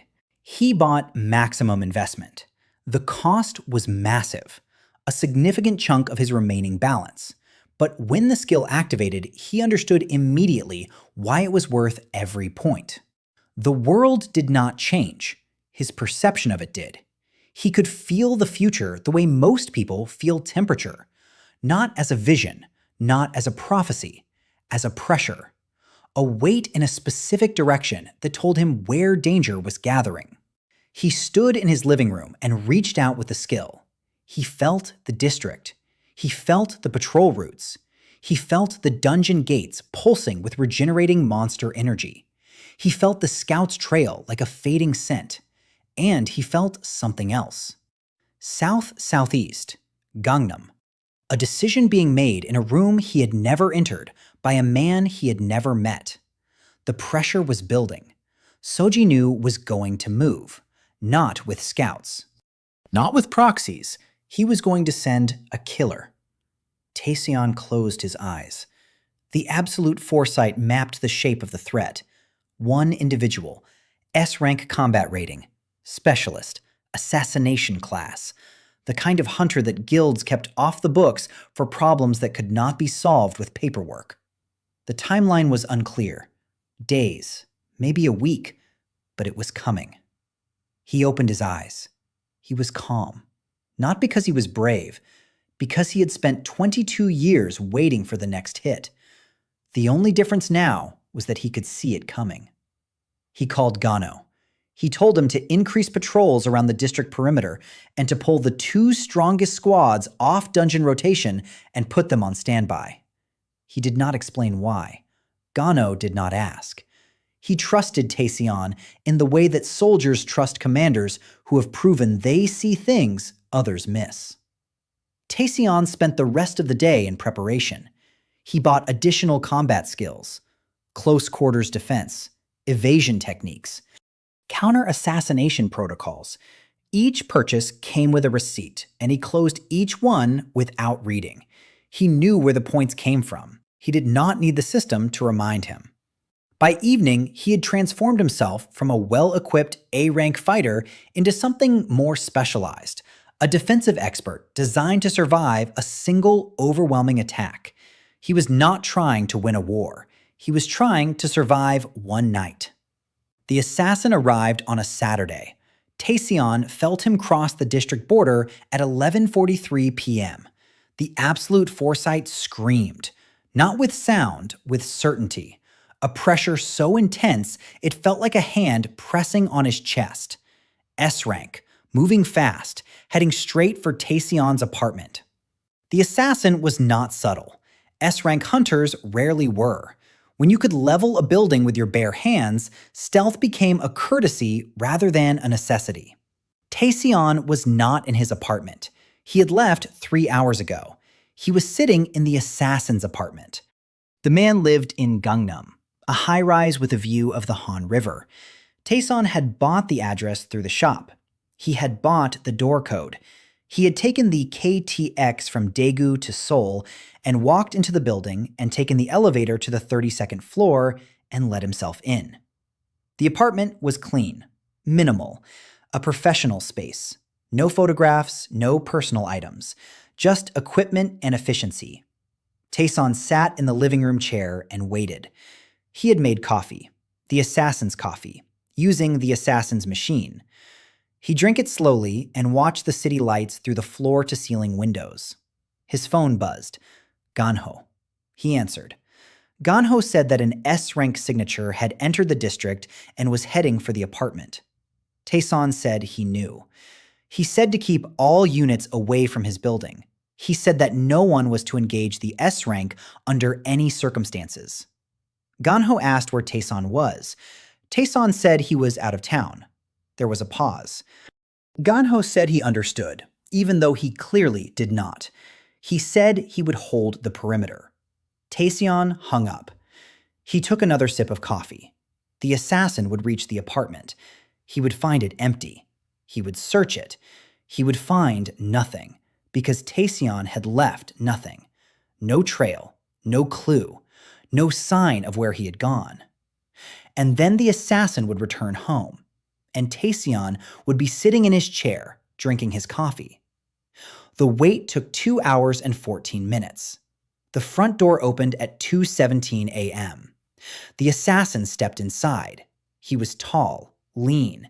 He moved like smoke. His eyes adjusted to the dark in less than a second. S-rank perception. He saw Taeseong immediately. He stopped. His hand went to the blade at his hip. Fast, inhumanly fast. But he did not draw. Because Taeseong was sitting in his chair, drinking his coffee, in his apartment, behind every security measure he had. And Taeseong was looking at him the way someone looks at an expected guest who has arrived slightly late. The assassin's name was Jin So-kwan.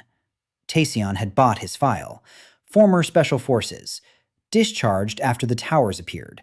Recruited by Chungsan within the first week. His accumulation method was points for completed contracts. Every kill earned him points. Every successful mission pushed his balance higher. He had been S-rank for 2 months. He was the most expensive asset in Sojinu's arsenal, and he was standing in his own living room looking at a 22-year-old sitting in his favorite chair. Taeseong spoke first. He said that So Ji-nu must have paid a great deal for this particular contract. He said that the coffee was good and asked if it was from the shop on the corner or if he ordered it online. Jin So-kwon did not answer the question about the coffee. He asked how Taeseong had gotten in. Taeseong said he bought the door code. Jin asked from whom. Taeseong said from the system. Everything was for sale if you could afford it. Jin So-kwon stood very still. He was calculating. Taeseong could feel it through the absolute foresight. The man's combat instincts were running scenarios. Distance to target, probable resistance, escape routes, time to kill.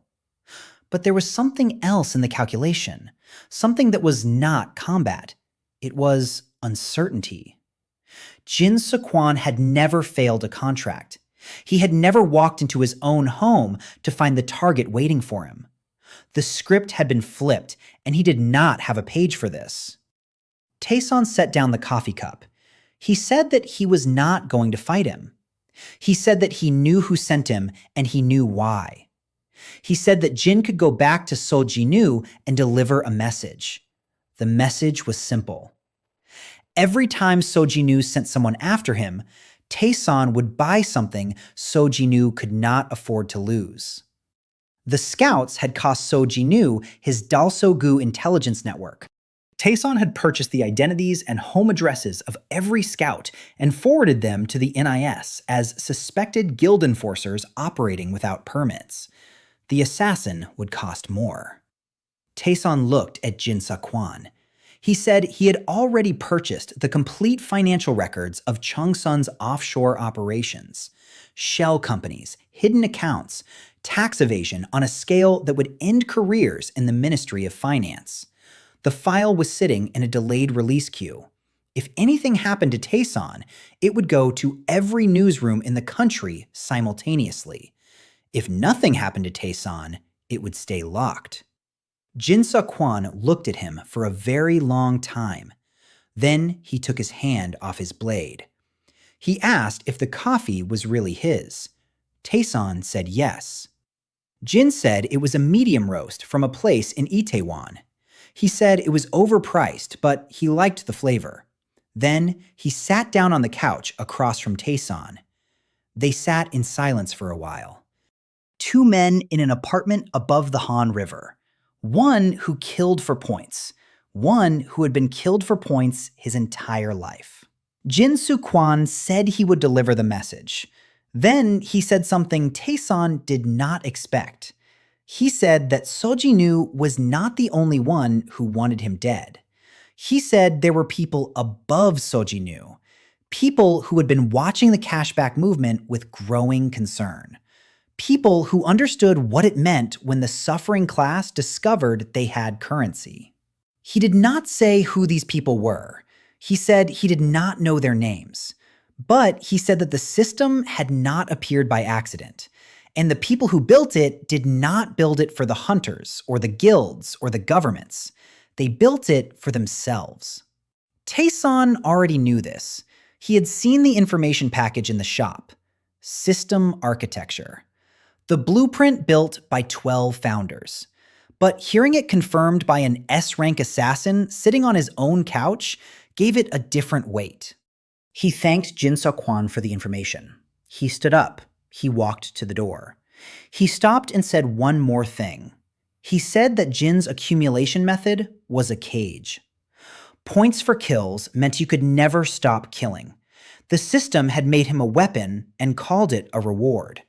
If he ever wanted out, Taeseong could help. Not today, but eventually. Jin So-kwon said nothing. Taeseong left. He took the elevator down and walked out into the Seoul night. The Han River was black and shining. The tower of the system rose above Gangnam like a pillar of frozen lightning. He took the KTX back to Daegu. He was home by dawn.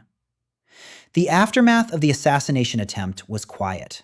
That was what made it effective. There was no fight, no explosion, no dramatic confrontation on a rooftop. Just a man sitting in another man's apartment drinking his coffee. And somehow, that was more terrifying than any display of force could have been. So Ji-nu received Jin Seok-kwan's report the following morning. Taeseong knew this because he had purchased a monitoring feed on So Ji-nu's communications. Not recordings, the system did not sell those, but metadata, timestamps, call durations, message recipients, enough to map the shape of So Ji-nu's response without hearing a word. The first call after Jin's report went to Chong Son's chief legal officer.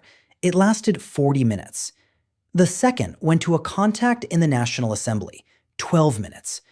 The third went to a number that the system flagged as unregistered. The call lasted 3 minutes. No metadata available. That third call bothered Taeseong. Unregistered numbers in the system meant one of two things.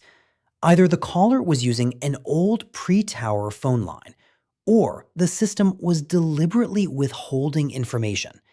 Neither option was comfortable.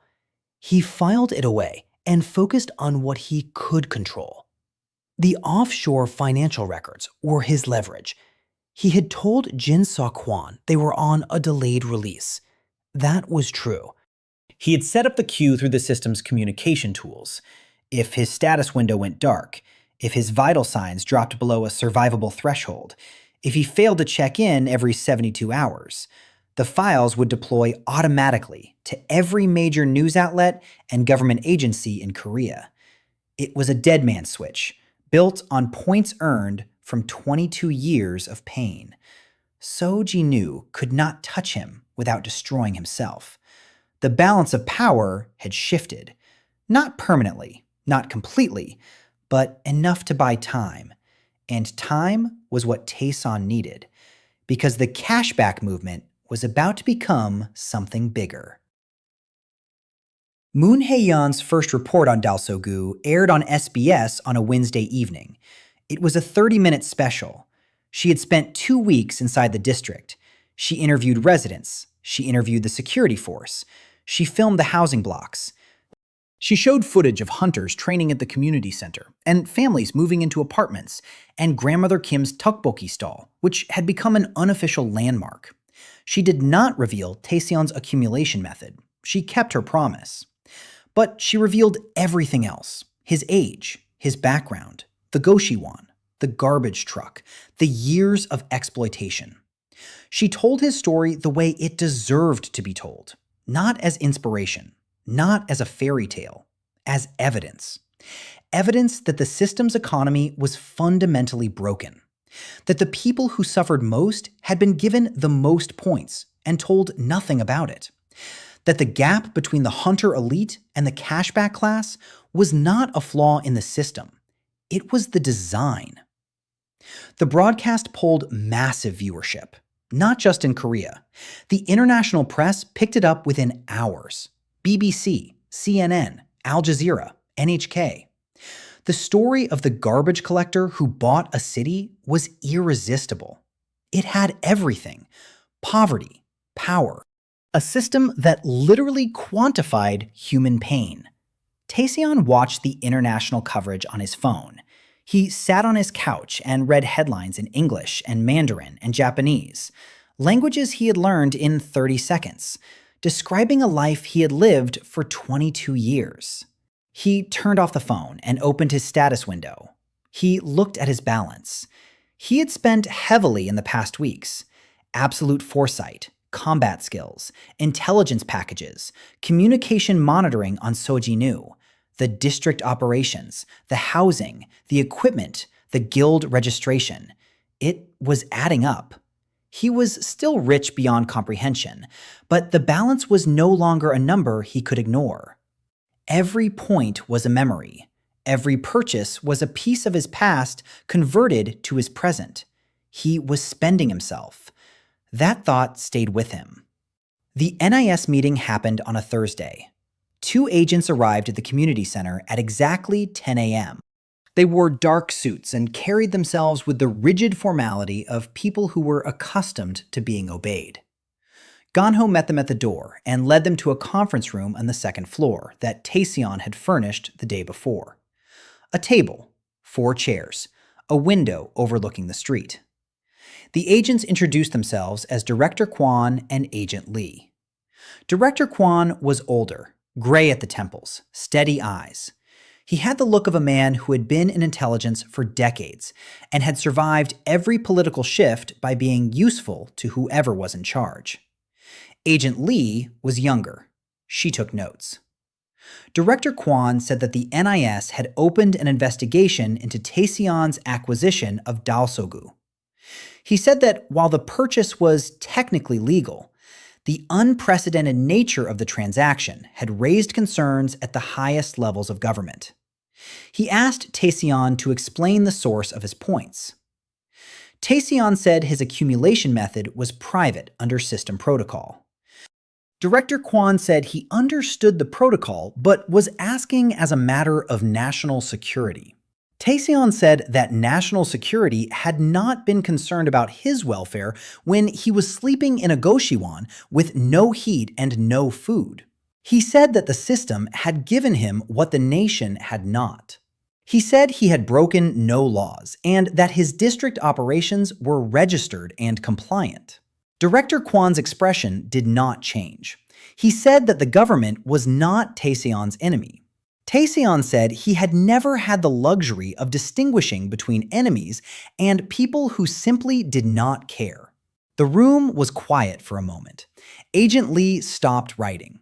Director Kwon leaned back in his chair. He said that there were people in the government who wanted to declare Taeseong a threat. There were people who wanted to seize the district under emergency powers. There were people who wanted to reclassify system purchases above a certain threshold as subject to national review. He said that he was not one of those people. He said that he had read Haeon's report and that he believed Dalsogu was functioning better than most government-administered districts in the country. He said that the NIS was interested in cooperation, not confrontation. Taeseong asked what cooperation looked like. Director Kwon said information sharing. He said the NIS had been tracking the system's founders for months. They had identified 3 of them, possibly 4. All were billionaires in the pre-tower economy. All had seen their wealth multiply exponentially after the system appeared. The NIS believed the system was not random, not alien, not divine. It was engineered, and the engineers were still alive, still active, still profiting. Taeseong already knew this, but he did not say so. He asked what the NIS wanted from him specifically. Director Kwon said that Taeseong had access to information channels that the NIS did not. The shop sold intelligence that no government agency could obtain through conventional means. If Taeseong found anything about the founders, he should share it. In return, the NIS would ensure that the government's hawks stayed leashed. No emergency seizure, no reclassification. Dalsogu would be left alone. Taeseong thought about it. He thought about the 3rd phone call from Seo-ji-nu to the unregistered number. He thought about Jin Seok-kwon saying there were people above Seo-ji-nu. He thought about the information package sitting in the shop. System architecture. 5 billion points. 1/3 of what he had left. He told Director Kwon he would consider the offer. Kwon nodded. He stood. He placed a card on the table with a secure contact number. He and Agent Lee left. Gan-ho came in after they were gone. He asked what Taeseong thought. Taeseong said he thought the NIS was genuinely scared, not of him, of the system. Of what it meant that 12 people had built a machine that could rewrite property law and quantify human suffering and sell power to anyone who could afford it. The government had spent 3 months pretending it could control the situation. Now they were sitting in a conference room in Dalsogu, asking a 22-year-old for help. Gano almost smiled. He said the world was upside down. Taeseong said the world had always been upside down. The system just made it visible. That evening, Taeseong sat alone in his apartment. He opened the shop. He looked at the information package one more time. System architecture. Full blueprint. He looked at his balance. He ran the numbers in his head. If he bought it, he would still have enough for district operations for years. He would still have enough to defend against anything Seo could throw at him. He would still have enough to live. But he would not have enough to buy another district. He would not have enough to expand. He would not have enough to build what he was beginning to envision, a network of districts across Korea, safe zones for the cashback class, places where suffering was not just counted, but compensated. He closed the shop. Not yet, but soon. The answer was getting closer, and he could feel it the way the absolute foresight felt incoming threats. A pressure, a weight, something enormous sitting just beyond the edge of what he could see.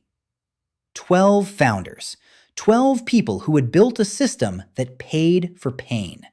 He was going to find out why, and when he did, he was going to make sure the answer was worth what it cost.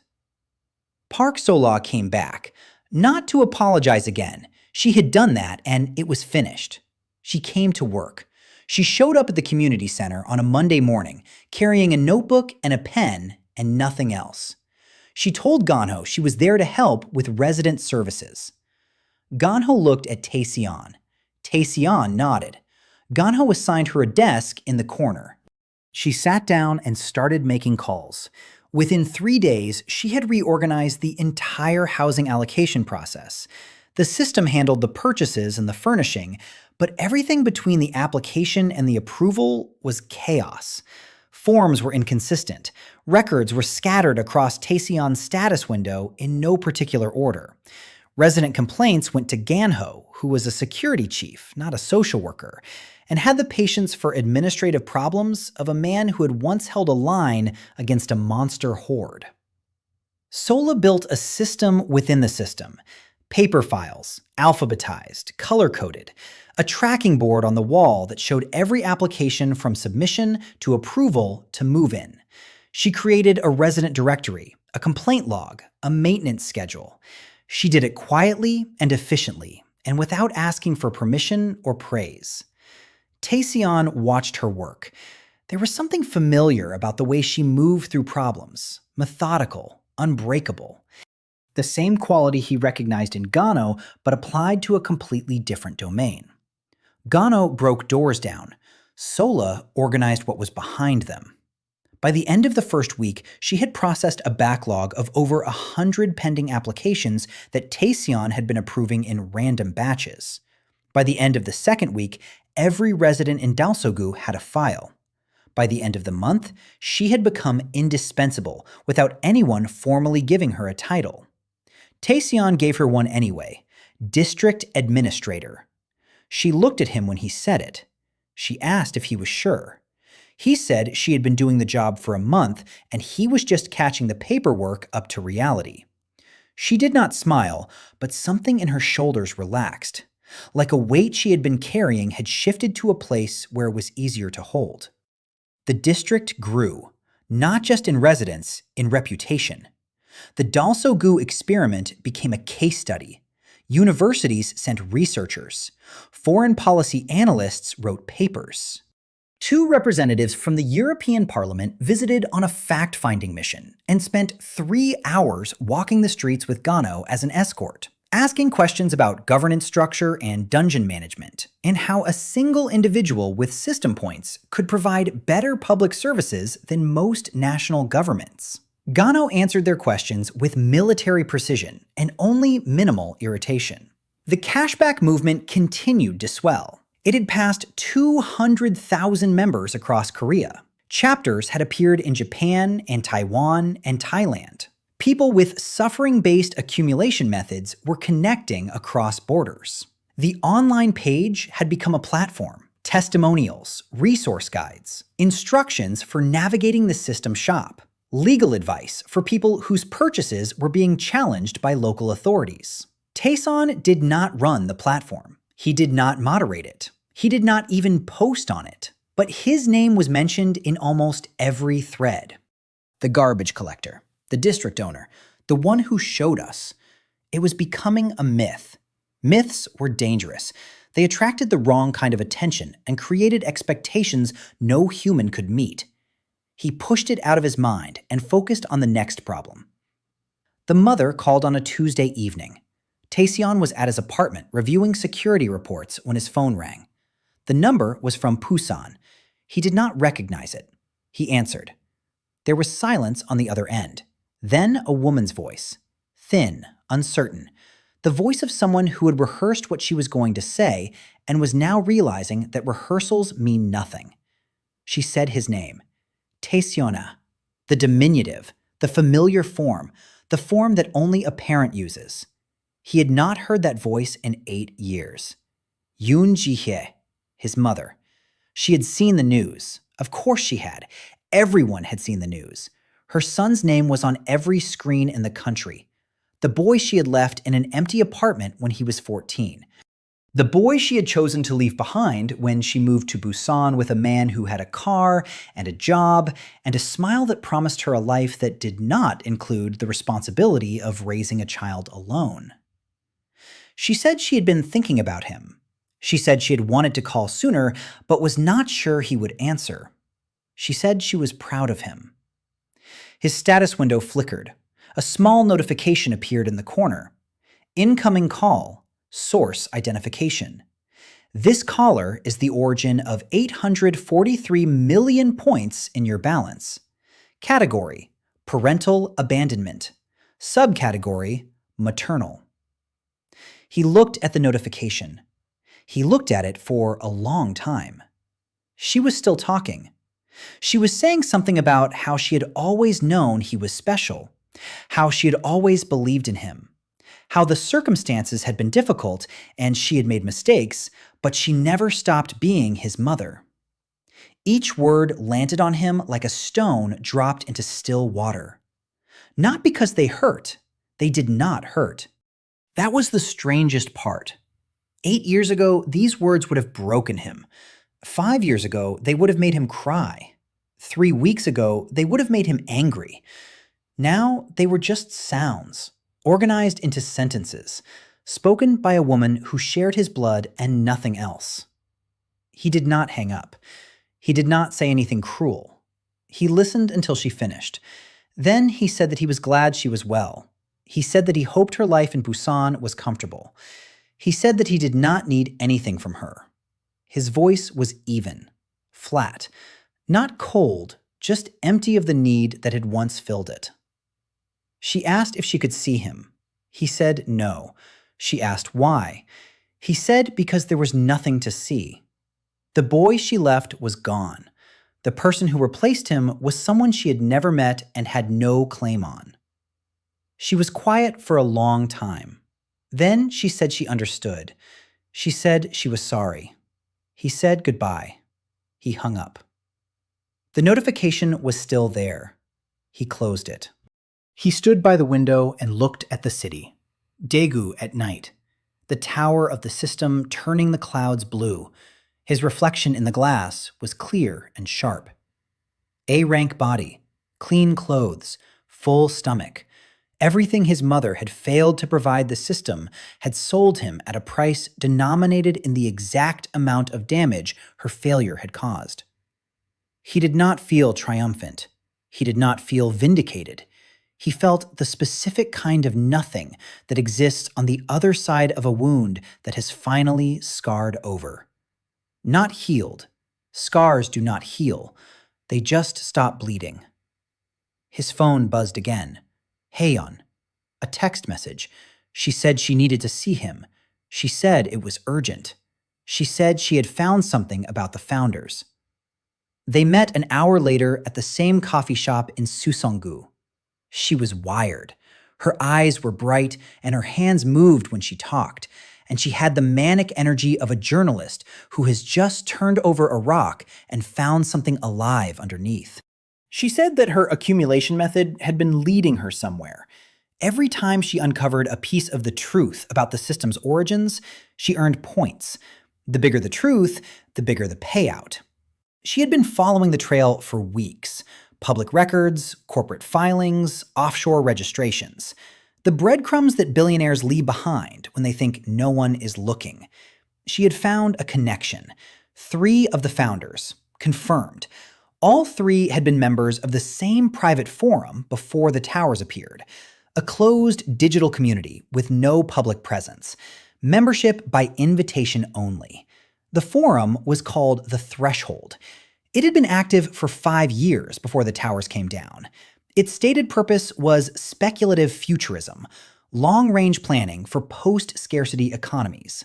But the real discussions were about something else. Control. How to build a system that would reorganize human society from the ground up. How to create an economy based not on currency, but on contribution. And how to ensure that the architects of that economy sat at the top. She showed him the evidence, screenshots, archived posts, financial links between forum members and shell companies that had been registered in 12 countries simultaneously on the day the towers appeared. Taeseong looked at the evidence. He felt the absolute foresight stir, not as a warning, as recognition. The pressure he'd been feeling for weeks, the sense of something enormous and deliberate sitting behind everything. This was the edge of it. The forum, the threshold. 12 founders who had decided that humanity needed a new operating system and had built one without asking permission. He asked Haeyeon if she had published any of this. She said not yet. She said she was not sure how. The Chungan leak had been documents, hard evidence. This was a pattern, connections, implications. It was the kind of story that could be denied and deflected and buried under lawsuits. She needed more. Taeseong thought about the information package in the shop. System architecture. 5 billion points. Everything Haeyeon was piecing together from fragments was sitting in that package complete and verified and waiting for him to buy it. He told her about the package. He did not tell her the price. He said it existed and that when the time was right, he would buy it and they would have everything. She asked when. He said soon. She asked what soon meant. He said it meant he was still deciding whether the answer was worth what it would cost. She did not ask what it would cost. She was a journalist. She understood that some prices were not measured in money. They finished their coffee. She left. He walked home through the quiet streets. The tower of the system hummed. Somewhere above him in the night sky, the pale blue light pulsed with the rhythm of something that was not quite alive and not quite mechanical. Something built, something deliberate, something that had counted every tear and every bruise and every sleepless night of his life and converted them to a currency that could buy the truth about its own existence. He was going to spend it. He just had to choose the right moment. Taeseong bought the package on a Sunday morning. He sat at his desk and opened the shop and navigated to the listing he had been staring at for weeks. System architecture, full blueprint. He pressed purchase. He confirmed. He confirmed again. His balance dropped by 1/3.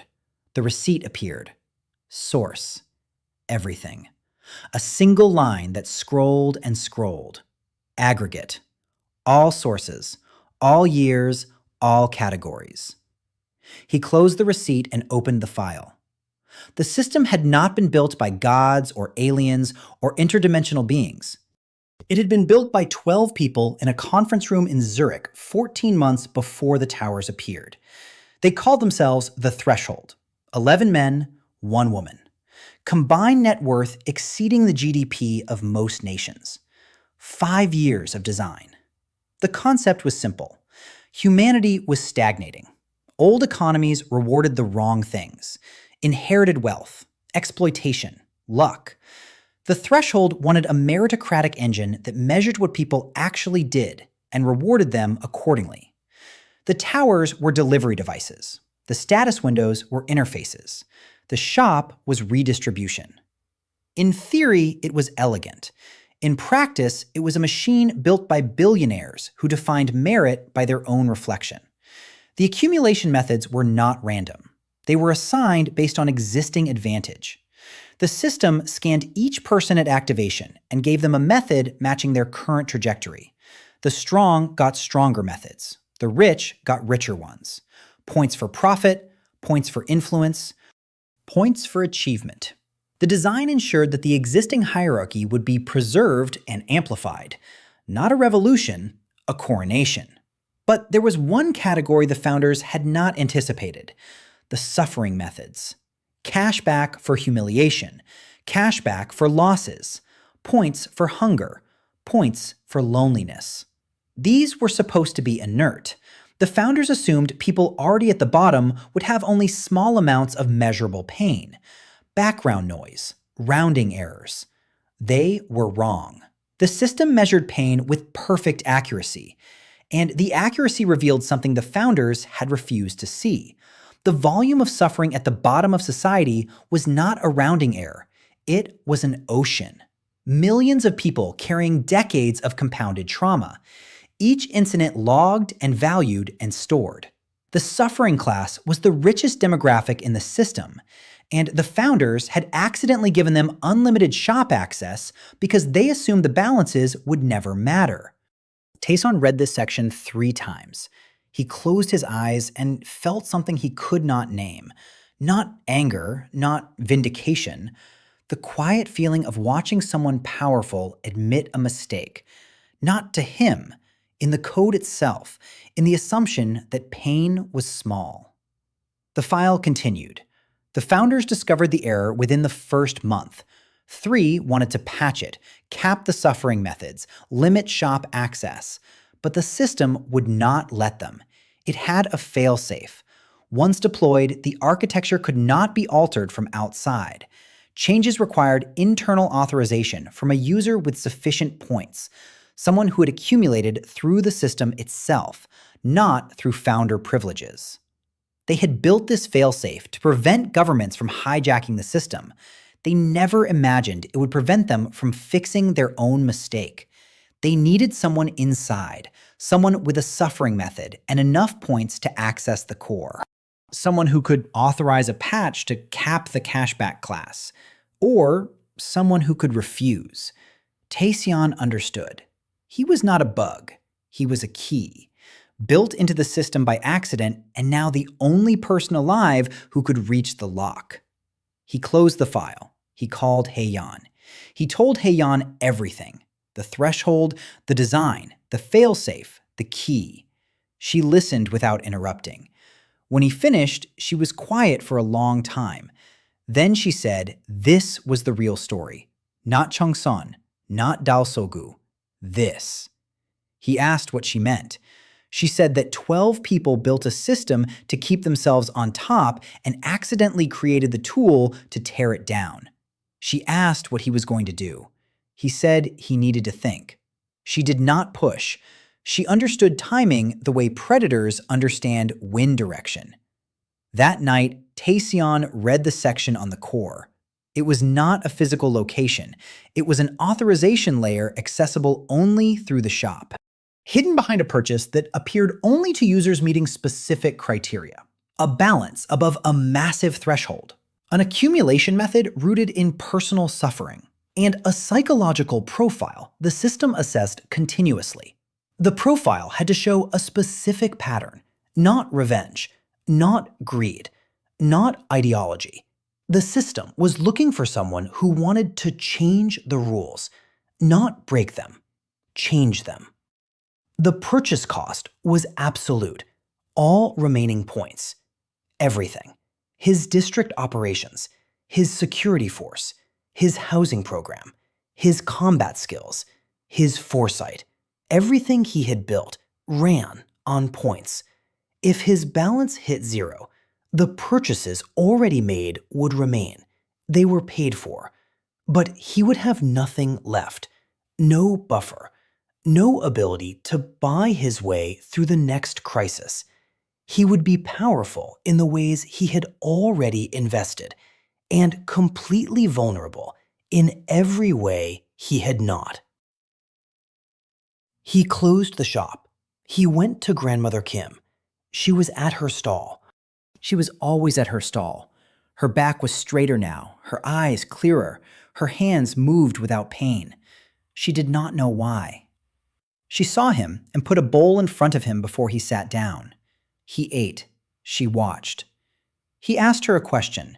He said that if she had something that could help many people, but using it meant she would have nothing left for herself, would she do it? She stirred her sauce. She said that was a silly question. She said she had been giving away tteokbokki for 50 years and still had a stall and a pot and sauce. She said that having nothing and having nothing left were different things. Having nothing meant you never started.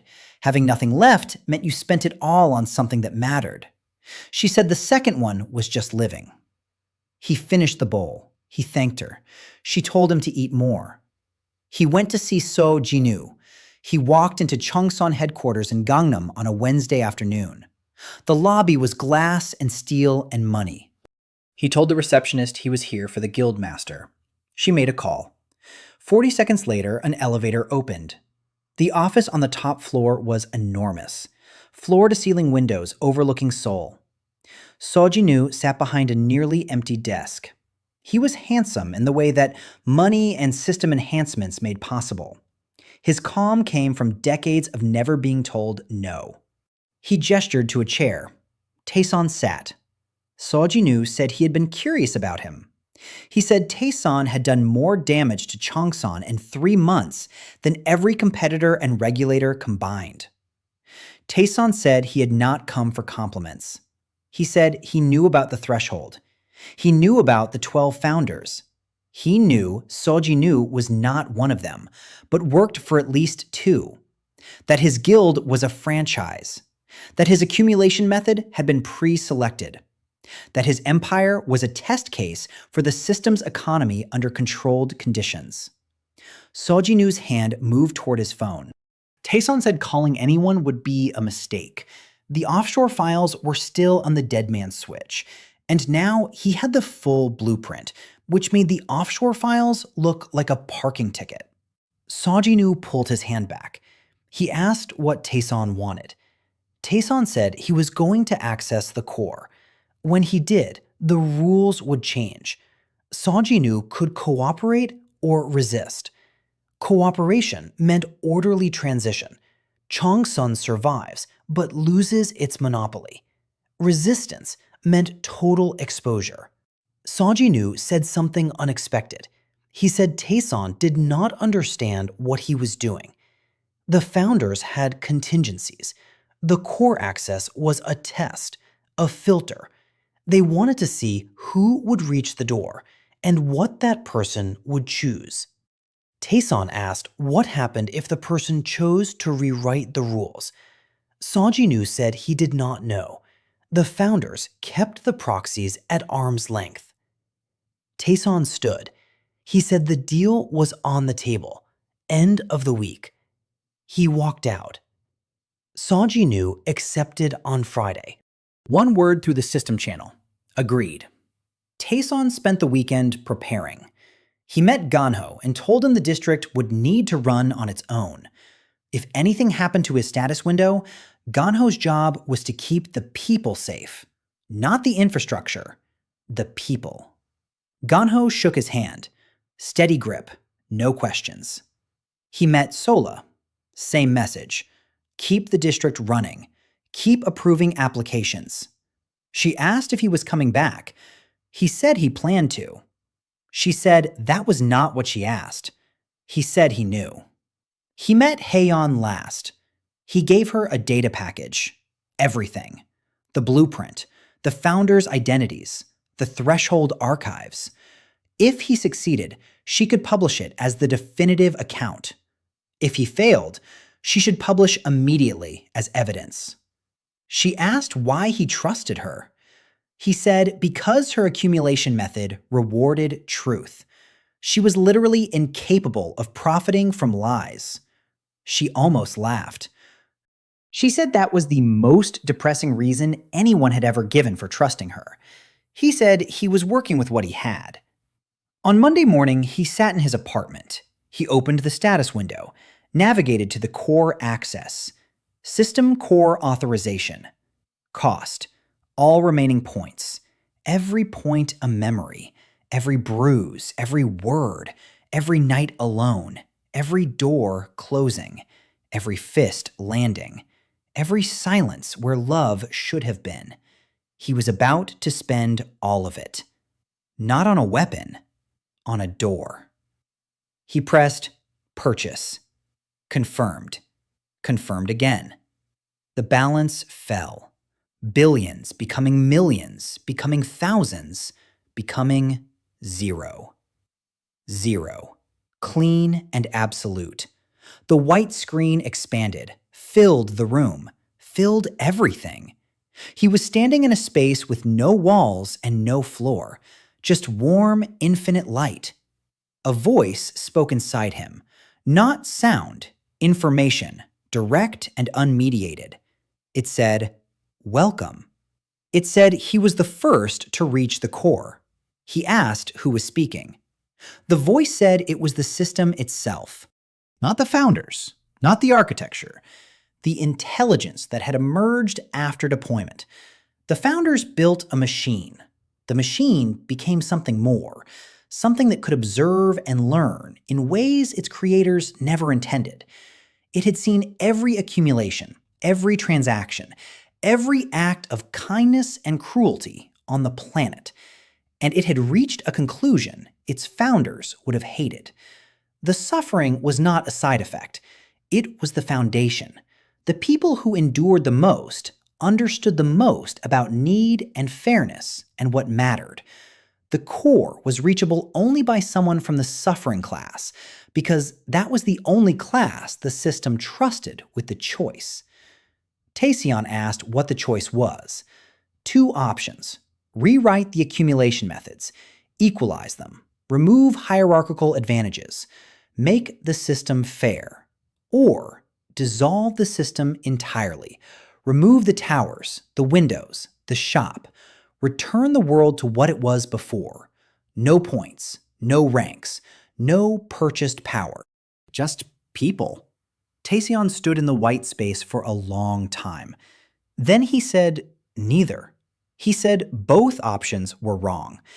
Equalizing meant keeping a machine designed by 12 people who decided they knew what humanity needed.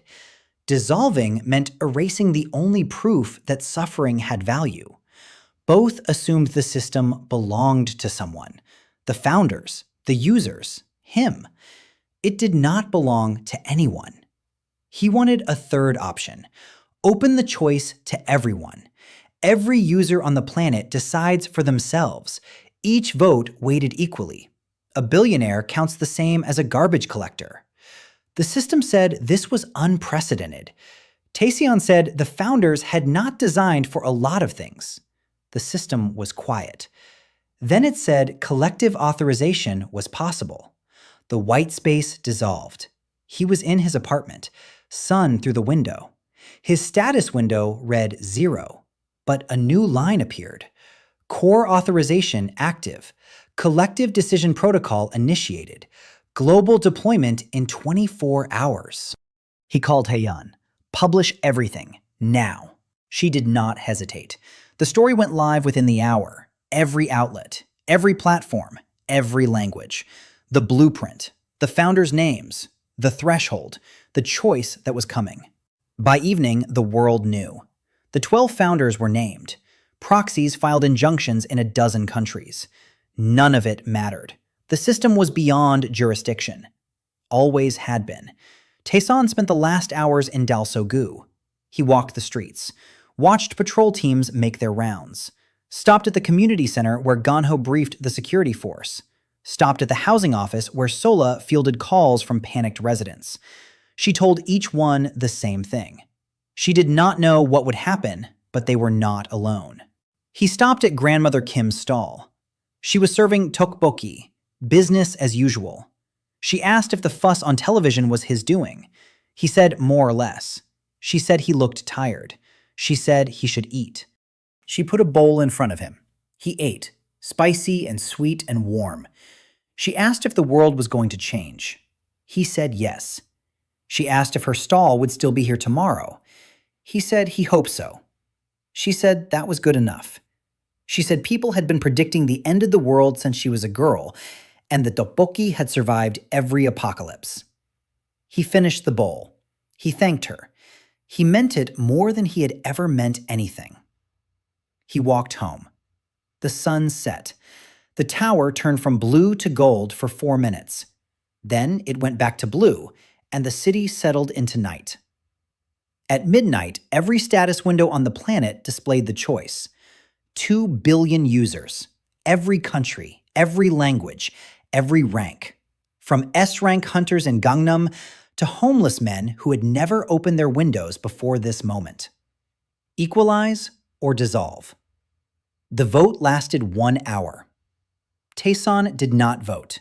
He had no points, no window. He was not a user anymore. He was the person who opened the door and stepped aside. He sat on his couch and waited. At 1 a.m., the result appeared on every screen in the world. The vote was close, but the majority chose to equalize. The system stayed. The towers remained. But accumulation methods were rewritten instantly. Every person received a method calibrated to what they actually contributed, not inherited, not exploited. What they did. The suffering methods remained for those who still suffered, but multipliers applied equally across all categories. A teacher's dedication earned the same as a hunter's kills. A mother raising a child alone earned the same as a CEO. The hierarchy did not disappear. Hierarchies never do. But the floor rose, the ceiling stayed, and the distance between them shrank to something that looked almost like fairness. The Cashback movement evolved into a network of mutual aid chapters in every major city. People who found each other through shared pain, organized around shared purpose. They did not need a leader. They had never needed one. They needed proof they were not invisible. Sojinu honored the deal. Chungsan survived, but its monopoly shattered. The equalized system meant any hunter could accumulate at the same rate. His stranglehold broke within weeks. He adapted. He always adapted, but as one player among many, not as a king. Director Kwon used the founders' identities to coordinate with international agencies. Arrests in 7 countries. The threshold dismantled by exposure. 12 people who wanted to reshape the world from the shadows discovered the world did not appreciate being reshaped without consent. Ganho kept the district safe. When reporters asked what it was like working for the most famous person in Korea, he said Taeseong was not famous. He was just honest about how the world actually worked. Sola kept things running. The filing cabinets multiplied. She never asked for recognition. 6 years of guilt over her silence had become something else. Not penance, purpose. Haeun's series on the Threshold became the most read investigation in Korean media history. She used her points to fund an independent bureau, staffed entirely by reporters whose methods rewarded honesty. The only newsroom where lying was literally unprofitable. Grandmother Kim's stall did not change. Same sauce, same plastic stools. When the press came to interview her, she said she did not understand the fuss. She fed hungry people. That was her system long before the towers. Taeseong's mother did not call again. The system had logged every point she cost him, and those points were spent. Nothing left between them. Not anger, not love. Just a closed account and a silence that meant exactly what it was. Taeseong disappeared from public life. Not dramatically. He simply stopped being visible. No status window, no points, no rank. The system did not recognize him as a user. He was the only person on the planet who existed entirely outside the machine he had reshaped. He still lived in the apartment in Suseong-gu, still walked to Somwon Market in the mornings, still sat on the plastic stool, still ate tteokbokki while Grandmother Kim told him he was too thin, still checked in with Ganho, still reviewed reports with Sola, still met Haeyeon for coffee. He was ordinary. That was the point. He had been ordinary before the system, and he was ordinary after. The only difference was that now the world knew what ordinary people carried, how much weight, how much pain, how many points of suffering a single life could accumulate when nobody was watching. The system counted it. He spent it. And the receipt for everything he ever bought read the same at the bottom. Source: a life lived at the very bottom. Value: enough to change the world. On a Tuesday morning, 3 months after the vote, Taeseong sat at grandmother Kim's stall. She put a bowl in front of him. He ate. She stirred. The tower pulsed blue above the city. His phone buzzed. A news alert. Someone in Daegu posted on the Cashback page. A teenager, 15 years old. He'd opened his status window for the first time. His method was points for being overlooked. His balance was modest, but he was not ashamed. He wrote that he had been invisible his whole life and was done pretending it did not hurt. He did not know what to buy yet, but for the first time, he knew the pain was real and that someone had been counting. Taeseong read the post. He put the phone down. He looked at grandmother Kim. She was humming. The sauce was bubbling. Morning light fell through the market roof in long, pale shafts. He picked up his chopsticks and kept eating.